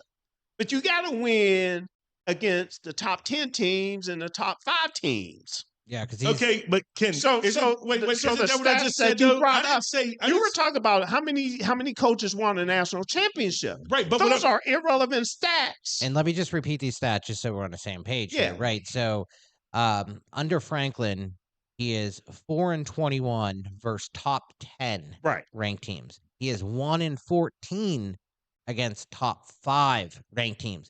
This is just and we have a call throughout the Okay, season. but here's my question. Hold on 1 minute. Let me get this caller in. Kurt, how's it going, Kurt? Thank you for taking my call this evening. My man Kurt, thanks for calling What's up, again. Kurt? Doing well. Excellent. I wanted to talk about the AFC North, but I couldn't. I had a comment on this Penn State issue. Okay. Okay. I'm a Pitt fan, but yeah, the upset with UCLA. I look at it like Franklin's got a lot of issues. He's owed way too much money just to cut loose. Drew Aller, I don't see it as far as first round pick, not even second round pick. Yeah. But their quarterback in UCLA, there was a big thing going on with him where he left Tennessee and ended up going to UCLA. Yeah. I think heading into this Penn State game, they were 0-4. I don't think Nico Iamaleava, I believe, if I'm pronouncing that correctly. I think they were 0-4 heading into this Penn State game. They were. Yes, they were. Right. So, you want to talk about a chip on your shoulder motivated. I feel like at some point the Bruins were going to beat somebody, and it just happened to be the best. You couldn't ask for a better team for them to actually beat. That's how I'm looking at it. I think that they came across a team that was pretty much just a disappointment. I think we can all agree to that. And then here you go, the upset. If you don't mind, I just wanted to comment on the AFC North, particularly the next two games. Sure. It's odd. It's the Cleveland Browns. It's a rookie quarterback. Third on the depth chart, I think. I don't know. It's the Cleveland Browns, but it's a home game, and they've got a good defense. I really hope the bye week gave the Steelers the option to, take the team seriously, because these next two games, AFC North games, obviously, but these next two games, if they can win, and I say if, because I don't think any Sunday or Thursday night football game, for that matter, the short week, is a gimme, especially in the AFC North. It's just not, especially with the 41, 42-year-old quarterback. Broderick Jones is going against Myles Garrett. Yeah. That's scary. You're right. Well, you best believe that they're probably going to have Mount Washington on that side as well. Yeah. Right, and I just look at this game for Jones at least to say, okay, this is going to be one or the other. He's going to look terrible and get beat by one of the best of this generation, or he's going to play well against him, and as he's played well the last two games. So that's a big deal. But I don't care what their records are. It's the AFC North. We've been beaten at home by the Browns before. The Bengals, Joe Flacco. They've got a good offense. Neither of these two games should be taken lightly. I just hope the bye week really helped us get onto that. We have to beat these two teams and end up 5-1. I really think it's important that the ground game get going. And honestly, I want to see the ground game with the rookie running back, because I think with the short week, you probably want a fresher set of legs out there. And then so for Thursday's game, maybe Kenneth Gainwell and Jaylen Warren are not as banged up, so you continue the ground game Thursday against the Bengals. I agree with you 100%. Have to get the ground game going. And also, what you need, JT, up? Move it down? Yeah, just okay, cool. So, also, no, you can't. You might have heard me mention this earlier. Browns haven't won in Pittsburgh last 21 trips. Now, they did win in the playoff game. So I'm talking regular season games, okay? And Mike Tomlin is 14-4 after a bye. Browns have a real good running back that needs to be stopped, okay? And I think by Mike Tomlin having that bye week, it allowed him time to really come up with a scheme, even though Terrell Austin is the defense coordinator. It allowed them to come up with a scheme to stop the run. However, I do want to caution everyone when it comes to the Browns, because when I went back and I took a look at their schedule, they played a tougher schedule than the Steelers had. Okay, they played the Bengals with Joe Burrow, and they lost that game 17-16. They played the Ravens with Lamar Jackson. They lost that game 41-17. They beat the Packers at home. Okay, and they lost to the Lions and they lost to the Vikings. That's a tough schedule right there. Okay, and we know that they have a really tough defense. Now, well, where I feel good is when the Steelers clamps on Jordan Mason. Yeah. He's an explosive back, and once Aaron Jones was out of there, he was the go-to back. And he's been running over every other team. Yes, he has. Yeah. But like I said, it all starts up front, man. It all starts up front. So let me ask Kurt here the question that we've been talking about. Do you think the Steelers will be able to take advantage of the advantage they have right now in the AFC North? I certainly do. I think what was just said right there. It all happens up front. I noticed a huge difference with the run game and the defense the moment the rookie stepped onto the field. Ironically enough, Derek Harmon, in my opinion, has somehow improved. I say somehow, but he's a rookie. You don't really expect that. Yeah. But I've seen an improvement with him added to the defensive line. And I think if that happens, if they can limit teams on the ground, obviously that's been a huge problem. We all know this. What happened last postseason with Derrick Henry was an embarrassment. So they have to keep, I think, the momentum specifically has to be, you can't run on us like it's been for the past 2-3 seasons. You can't run. It has to go back to you cannot run on the Pittsburgh Steelers. You're exactly right. Pass the ball. You're exactly right. And once that momentum gets going, then you have to jump on the other side and say, on the offensive side, you can't stop our run game. And I'm not saying it like this is the 1990s Bill Cowher defense run game. No, but it's the run game matters in the NFL today. If you've got a well-established ground game and you can stop the opponent's ground game, we know that's a recipe that works because Aaron Rodgers will eat you up. I mean, he's not washed, folks. He still has the arm. He's got precision. Hey, Kurt, let me ask you this question. Tom Brady said he still got it. Hey, Kurt, I want to ask you this question. And I'm going from the left side of our defensive line, okay? I'm going to the outside linebacker where Alex Highsmith played, where he plays. Have you noticed the difference between, and I'm going back to even Bud Dupree, because Bud Dupree used to do this a lot, and Highsmith does it an awful lot, but Burgh ain't doing it. He leaves his feet. Highsmith leaves his feet a lot, and a lot of times that's why the quarterback extends plays. What's his name? I just said it. Bud Dupree. He used to leave his feet a lot, but Herbig stays there, and when they leave their feet, that's when a lot of quarterbacks escape the Steelers' rush. Have you noticed? I haven't noticed.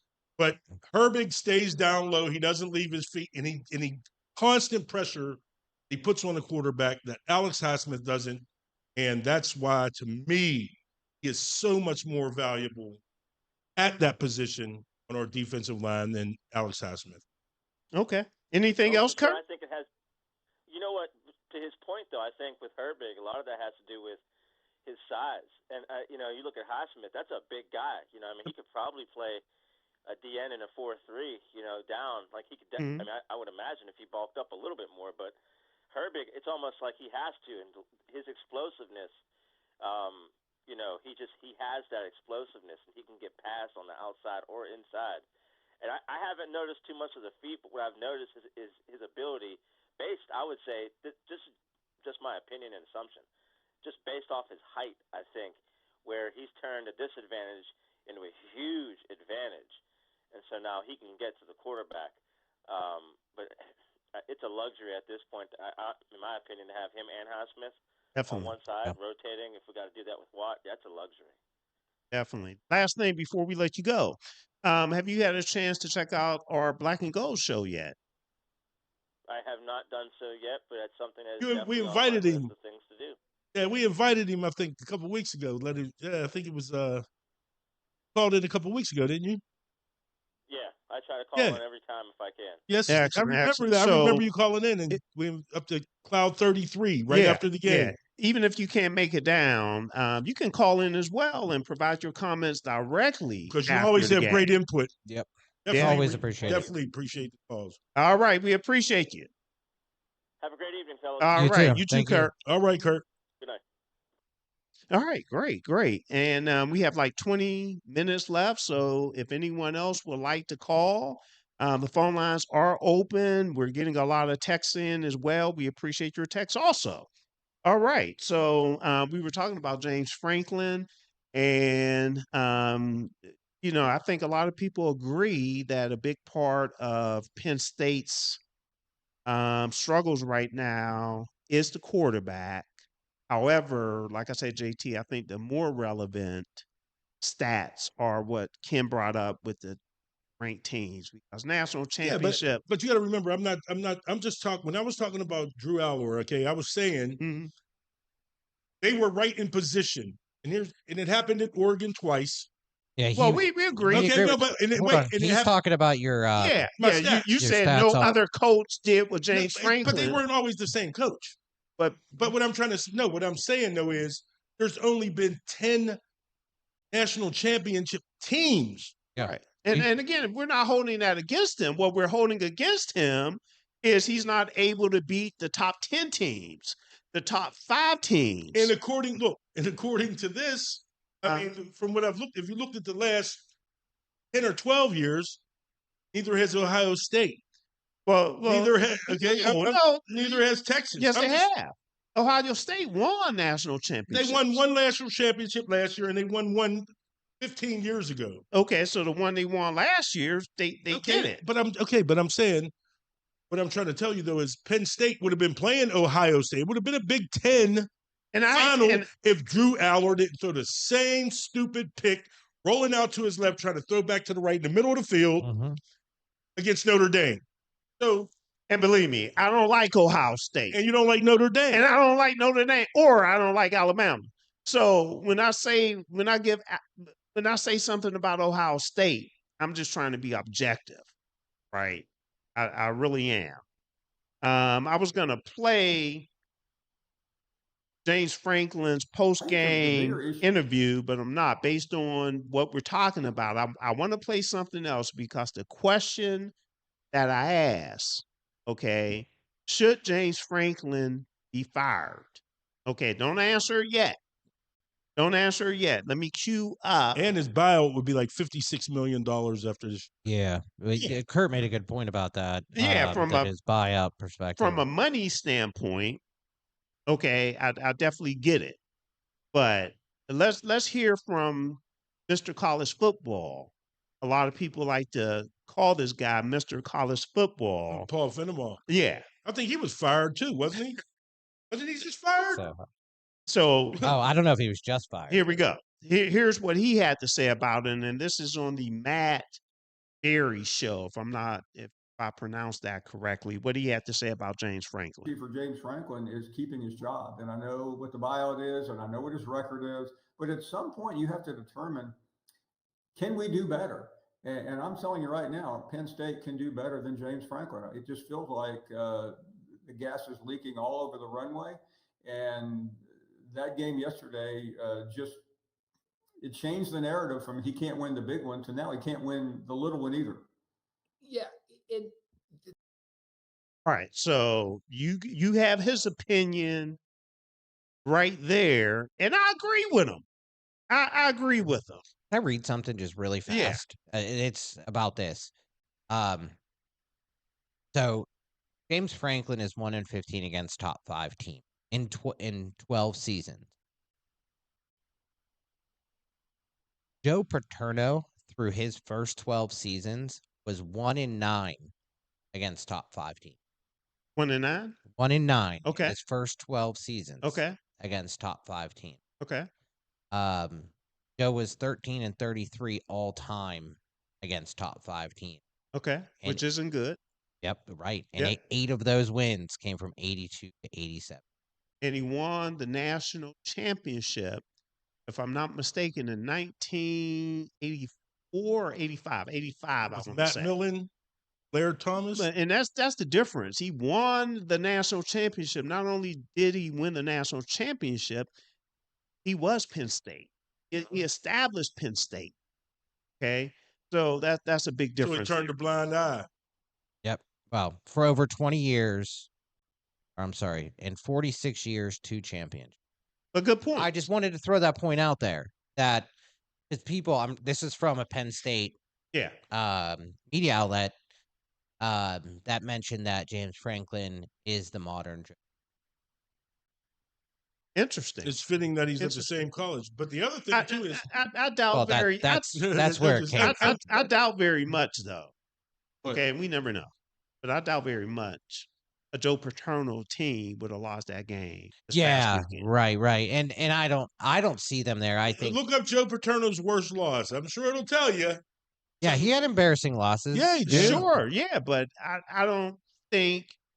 Pitt beat West Virginia. West Virginia could have went to the national championship. West Virginia, but still, regardless, it's still it's different. They should not have lost. Same thing with Pitt. Pitt is not Penn State, and I'm a Pitt alum. Okay, and Pitt is not Penn State. Okay, Penn State is a top tier program. West Virginia is not a top tier program. It used to be. Pitt is not a top tier. I'm not talking about used to be. I'm talking about now. Okay, so it's night and day. Top tier programs are there, Kev, now. And I hate to say that. Kev, how many top tier programs are there Because right I'm now? a Pitt guy, but I try to be honest. I try, even if it hurts me, I try to be honest. Let me ask you this question. Yeah. Since you're a Pitt guy, has Narduzzi ruined? Is he ruined? Is his welcome getting ruined? Might be. Yeah. I raised that question last week. He might be, unless this quarterback can save him. Yeah. Unless this quarterback can save him, and we'll see. So we must have hit a hot button somewhere because the texts are coming in. I think this is, in my perspective, and I think Narduzzi has I think he has maybe a season left, or maybe two, because there's something that's missing. No. I don't. No. I don't. He better produce this year. That's what I'm saying. I mean, like if you said maybe a season left. He has Notre Dame. So. He has Notre Dame, Miami, and who else? They're 3 in a row. 3 very. I'm saying play Florida State. Like if he's not chopped, right? If he's not chopped, right? Like at the end of the season, that's what I'm saying. I mentioned this last week. That's the first time I saw an athletic director. Well, Pitt's athletic director. That's right. You did say that last week. Be a part of the post-game interview. Be in the room. So Pitt's athletic director was in the interview room, not this past game, but the previous game.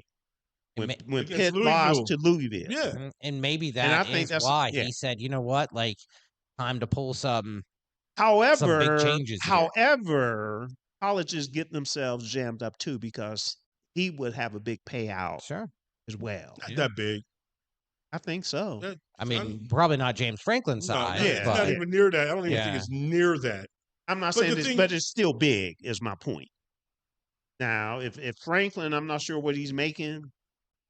If Franklin, I can even guess off the top of my head. He gets signed a 10-year, what is it, $81 million contract? Yeah. But what we need to do, I think he's paid $6.9 million. Who is? Narduzzi. Okay. So through when? 2030. So yeah. So he's in good shape. What his buyout be? He's in good shape. It doesn't say. That's what I was looking at. Oh yeah. That's way too much. I apologize. Yeah, he's one of the. Apologize. I mean, he's one of the top. I don't want to say the top, but he's one of the kind of higher end paid. All right. So what we need to do, we need to move on before we get back to the NFL and talk about Major League Baseball. The playoffs are going on. I had an opportunity to actually watch that Dodgers-Phillies game last night, and it was quite exciting. And I think that the Phillies messed up. I'm not sure if you two had a chance to watch it, but Philly was down 4-1. When Ohtani hit that center field shot, it wasn't a home run, but in the ninth. Well, let me finish. Okay, go ahead. All right. So Philly was down 4-1 in the ninth and rallied with 2 runs with no outs, with a man on second. Okay, so they were down 4-3, rallying, man on second. And I was debating internally, do you bunt here to move the runner over, okay, sacrifice the out, and shot at third, and have 2 chances to get that run in. Now, once you get to second base in baseball, that's scoring position. And then I said, no, I think he should probably not bunt. Just hit away. Don't stop the momentum. But they bunted. And he got shot. Yeah. and he was thrown out at third base. And even though the next batter came up, got a base hit, right? They weren't able to get a run in. To advance him. Yeah, they weren't able to get a run in and score to tie the game, at least. So I thought that they blew that. Wasn't it 1-1 coming into the ninth, or when and then the Dodgers just had like 3 runs. No, it was 4-1. Going into the ninth, it was 4-1. Or so it was the 8th, because it was tied pretty much the whole game, right? Oh, I'll see if I could bring up the box score. I'm watching some of it, but I thought it was. Yeah, it was 4-1, and that was last night's game. Let me bring up the box score. I'll tell you when. So it's what, 2-0 Los Angeles? Yeah, so the Dodgers were up 4-0 in the 7th inning. Yeah, so they scored all of their runs in the. I knew it was late. So now the Dodgers go up 2-0 over the Phillies. Yeah. Okay, and then I was watching the Chicago game. Chicago versus Milwaukee. Andrew Vaughn hit a 3-run homer in the bottom of the first, and actually Chicago jumped out to a 3-0 lead, and then Milwaukee came back to actually tie it up, and Milwaukee ended up winning that game 7-3 yesterday. The reliever we had is playing in the playoffs right now. From Mars. Bednar? Bednar. Yes. Bednar? Yeah. No, not Bednar. He played for the Chicago Cubs a number of years ago when they won it. Last time they won it. Look it up. I have no. So reliever. Yeah, so we have Milwaukee that is up over Chicago now, 2-0 as well in the Major League playoffs, and over. Who is it? Chapman? Yeah. And there's somebody else from Pittsburgh as well. Yeah, who's Chapman playing for now? He's playing in the playoffs. And on the American League side, we have Seattle and Detroit going at it. They're actually playing right now. And Seattle is up 2-0. And let me see what in the third inning. And that series is tied 1-1. And then we have the Blue Jays and the Yankees. And Blue Jays, they've just been spanking the Yankees. And the game is tonight, 8:08. And the Blue Jays, I believe, is up 2 games. They are up 2-0. So that's what's going on against the Yankees. Yeah, Chapman's playing for the Yankees. Okay. And so is David Bednar. Bednar, yeah. Yeah. Yeah. So that's what's going on in Major League Baseball. Now, what we need to do, fellas, we need to do our picks for this week. And it's about 7:54 right now. And I guess we'll run over a little bit to get these picks in. 5 or 10 minutes to make sure we get it in. So everyone, lucky. Please bear with us. Why am I lucky, JT? Because I let my 4-year-old grandson pick the last couple of weeks. Well, you need to I think continue. he just made that up, actually. You need to continue to let him do that. I tell you what, look, if you look at the number of losses, like the points this week, it's wild. It was horrible. Yeah, I had to show you how many upsets there were. I had a bad week. No, you did not have a bad week. It was a weird week. All right. How many wins did I have? How many wins did we have last week? I'm pulling it up. Where are you at? You had 50 points. So what does that come down to? 5 wins. 5 wins. Yep. I had 6 wins. JT had 7. That's 7 and 4. That's 7 and 7. They're 7 and 7. 7 Seagram, 7 and 7 uptown. 7. I'm trying to jump about 7 and 10. one was above 500. 9 games. No. 14 games. Yeah. I said nobody went above 500, JT. Above 500. Call it Cat 590, 600. We need a moment of silence. After JT, because Slow Cat. yeah, you know, But Cat, why you gotta be like that about it? JT brings the rambling. Yep. You know, all right, so we are in week 6 of the NFL, and it's time for us all to do better this week. Just a reminder, before we turn on the music, make sure the music's a little bit lower this week. When I did listen back, this is how you can hear our picks live. Okay, and I think I have it turned down, but yeah, sometimes I can't tell. But I think because on our end we hear it. We can hear ourselves actually. Yeah, and let me just double check just to make sure. On the YouTube side, you can hear our actual. Okay, so it's supposed to be down, so let's see what we can do. This is week 6 of the NFL picks, and we will save our Pittsburgh Steelers game for last. So we have Philadelphia at New York, Thursday game, New York Giants. Who we like, fellas? Who's going first here? JT. I just want to get my pick. I do like Philadelphia. Okay, you like Philly? I like Philly too. Yeah, I'm going to Philly. All right, great. Denver. And this is a 9:30 game, and this is in London, England. Another one in London. Denver against the helpless, no-win New York Jets. I'm going Denver. I'm going Denver as well. We'll go Denver. All right. Arizona at the hot Indianapolis Colts. They're steaming. I'm going Colts. Same here. Come on, man.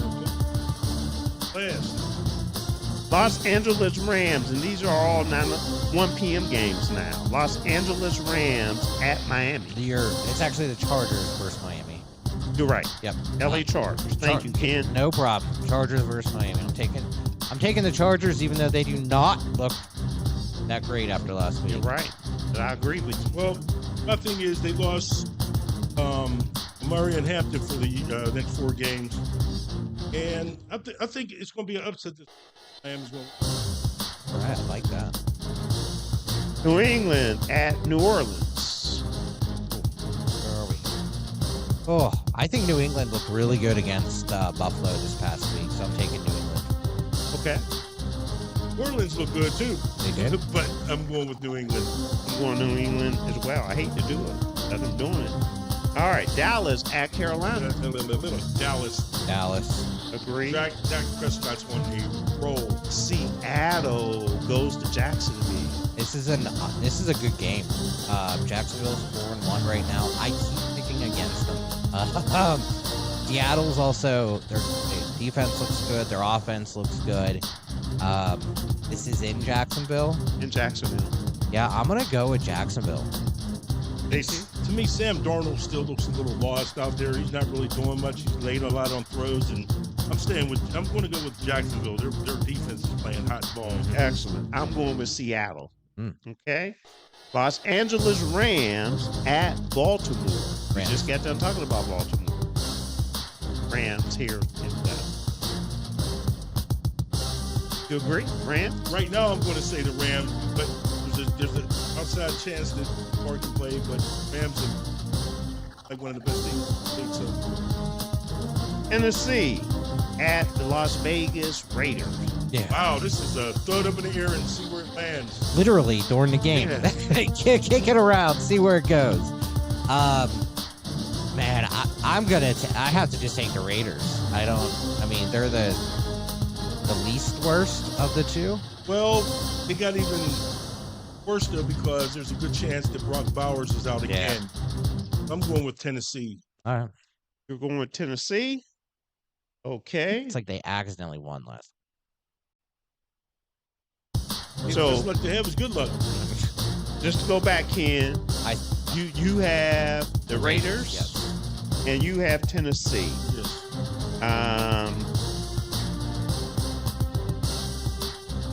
I'm going with the Raiders. Yeah. Okay. Cincinnati at Green Bay. We're all on Green Bay, right? I am. Okay. San Fran at Tampa Bay. We're all on Tampa Bay? Depends on what San Fran team shows. It really does, but I like Tampa Bay. I'm high on Tampa Bay right now. I think Baker Mayfield is balling I out. think he's balling out. But my thing is, you're less Bucky Irving. Maybe he's questionable. Yeah. Well, Okay. Yeah, but I don't think he's going to play. And you don't have Mike Evans. I'm still going with Tampa Bay because I'm not sure if he's going to be back for the. Who did you say? I said Tampa Bay. We're all on Tampa Bay. Yes. Is Baker Mayfield a top 10 quarterback? Yes. So he's top 5. Top 5? Yeah. Yes. Wow. Yes, he definitely is. Wow. Definitely is. Definitely. He's not top 5. He might be top 3. Okay. Yeah, I think he is top 5. I don't think he's top Yeah, he 10, is. but hey. All right. Detroit at Detroit at Kansas City. I'm going with Kansas City. I think Kansas City bounces back. Going with Detroit. I'm going Detroit too. JT, you have KC, right? Okay. Buffalo at Atlanta. Oh, I love Atlanta in this game, but I'm going with Buffalo. Buffalo. I agree. One thing I love Buffalo. about Atlanta is it's a home game. Chicago at Washington, and these are the two Monday night games. Terry McLaurin back. Just pick one, dude. Crockett, what's his name? I'm going Washington. I'm going to go Washington as well. Even if Terry McLaurin's out, I think that they still win. Yeah. I'm going Washington. All right. We're all on Washington. The bye weeks or the bye teams is Minnesota and Houston. Now, the last one, we have Cleveland at Pittsburgh. Can Cleveland come in here and win their first regular season game in Pittsburgh in 22 years? No. I'm taking the Pittsburgh. I'm taking the Pittsburgh. All right, I have to turn the music off for my pick. Okay. I have to be honest, guys. Here's the deal. I'm going Pittsburgh. We already. Here's the deal. I mentioned earlier. Okay. Cleveland had a tougher schedule. Sorry, I started packing up. Who has the better defense, Cleveland or Pittsburgh? Cleveland. Cleveland has the better defense. You have your black and gold glasses on. No, Pittsburgh. Who has the better coaching? Pittsburgh. I agree. From a turnover standpoint, Pittsburgh is +7. Cleveland is -4. Scoring, Pittsburgh is 17th offensively in scoring, and the Browns is 31st. Ooh. And they have a rookie quarterback. And Mike Tomlin is 14-4. That's just coming off of a bye. And going up against rookie quarterbacks, I think, is very positive as well. Okay? Given everything I said, I'm going with our Pittsburgh Steelers. 25-6 against rookie quarterbacks. 25-6. Let me write that down. Rookie Who's the sixth quarterback? He lost to Mike Tomlin. Terrell Pryor was one of them.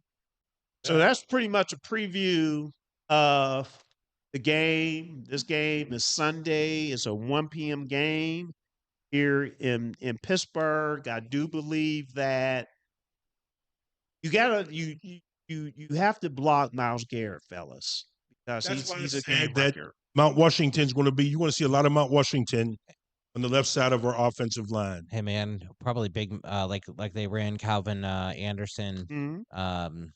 Same thing against Minnesota. But we're gonna have double, is triple it Spencer Anderson? I think it's Spencer. We went over that last time. But I think it's Spencer. So I think if you could block Myles Garrett, okay, I think the Steelers would be okay. Wait a minute. Who did we play that had a dumb game of the year we played? Yeah, the Jets. We played Seattle. After Seattle, so we were what, 1-1? Oh, we played New England. New England, yeah. And then yeah. Turnover game, 5 turnovers. Right, but I'm saying, but if you think about it, notice what Arthur Smith started doing. He started in the last couple games that we've won. He's been running and rolling Aaron Rodgers out to the weak side of their defense. Okay. I mean, to the strong side of the defense. He's been rolling away from there. He can't run that fast. I'm saying he can't outrun Myles Garrett. Right, so we're going to have to block him. But I understand that. Yeah. That's why in a lot of these sets you're going to see Mount Washington over there, and you're going to see whoever our running back is stepping up. Yeah. I think you might even see a little bit of Connor Hayward over there, and being used in the backfield to stop. And on defense, you have to stop their run with Junkin. Have to stop their run. He's had one game over 100 yards. There's been like 60 yards here. So we're known. We give up yards. Yeah, I mean, you have to look at the tool set. Jordan Mason. The only one we really gave up yards to. Seattle went crazy on it. And Brees Hall was doing his thing too. But once they half got the games right there. Well, let me give you this is scary. Jordan Mason. This is scary. Let me give you the Steelers' defensive stat. Total yards per game, 28th out of 32 teams. Passing yards per game, 30th. Rushing yards per game, this is decent, 18th. Points per game, 20th. Okay, but the first two, total yards per game, passing yards per game, needs to be improved. I think if the Steelers could stop the run this week, I think the Browns are in trouble. Protect the ball and stop the run. Okay, so we'll go ahead and wrap it up. We did a little overtime, probably about 10 minutes. JT, I'll throw it over to you for 30 seconds. Again, we want to thank all the participation, all the text messages, the calls today. Our listeners. Kurt, thank you again for always tuning in and calling in, and take time out for your loved ones, especially the older ones who don't really, have a lot of people in their life, but make a difference. Tell someone hi, speak to someone. It doesn't cost you anything. And God bless. All right. I want to say thank you for subscribing. And if you haven't yet, please do. It's something that supports us. It's free to do. You don't have to do anything else but subscribe. It supports the channel. The Penguin season is starting. Puck drops 9 minutes ago. 9 minutes so ago. Let's go Pens. Let's go Pens. Let's go Pens. All right. So I'll wrap the show up. Thanks everyone, as both of the guys said, for listening and supporting us. We really appreciate it. We're a 24/7 radio station, and we're still new on the block. So please share the information. We'll be back next Tuesday for Soul Take, but remember, the Black and Gold post-game show is this week as well, directly after the Steelers game. Everyone, take care. Yeah.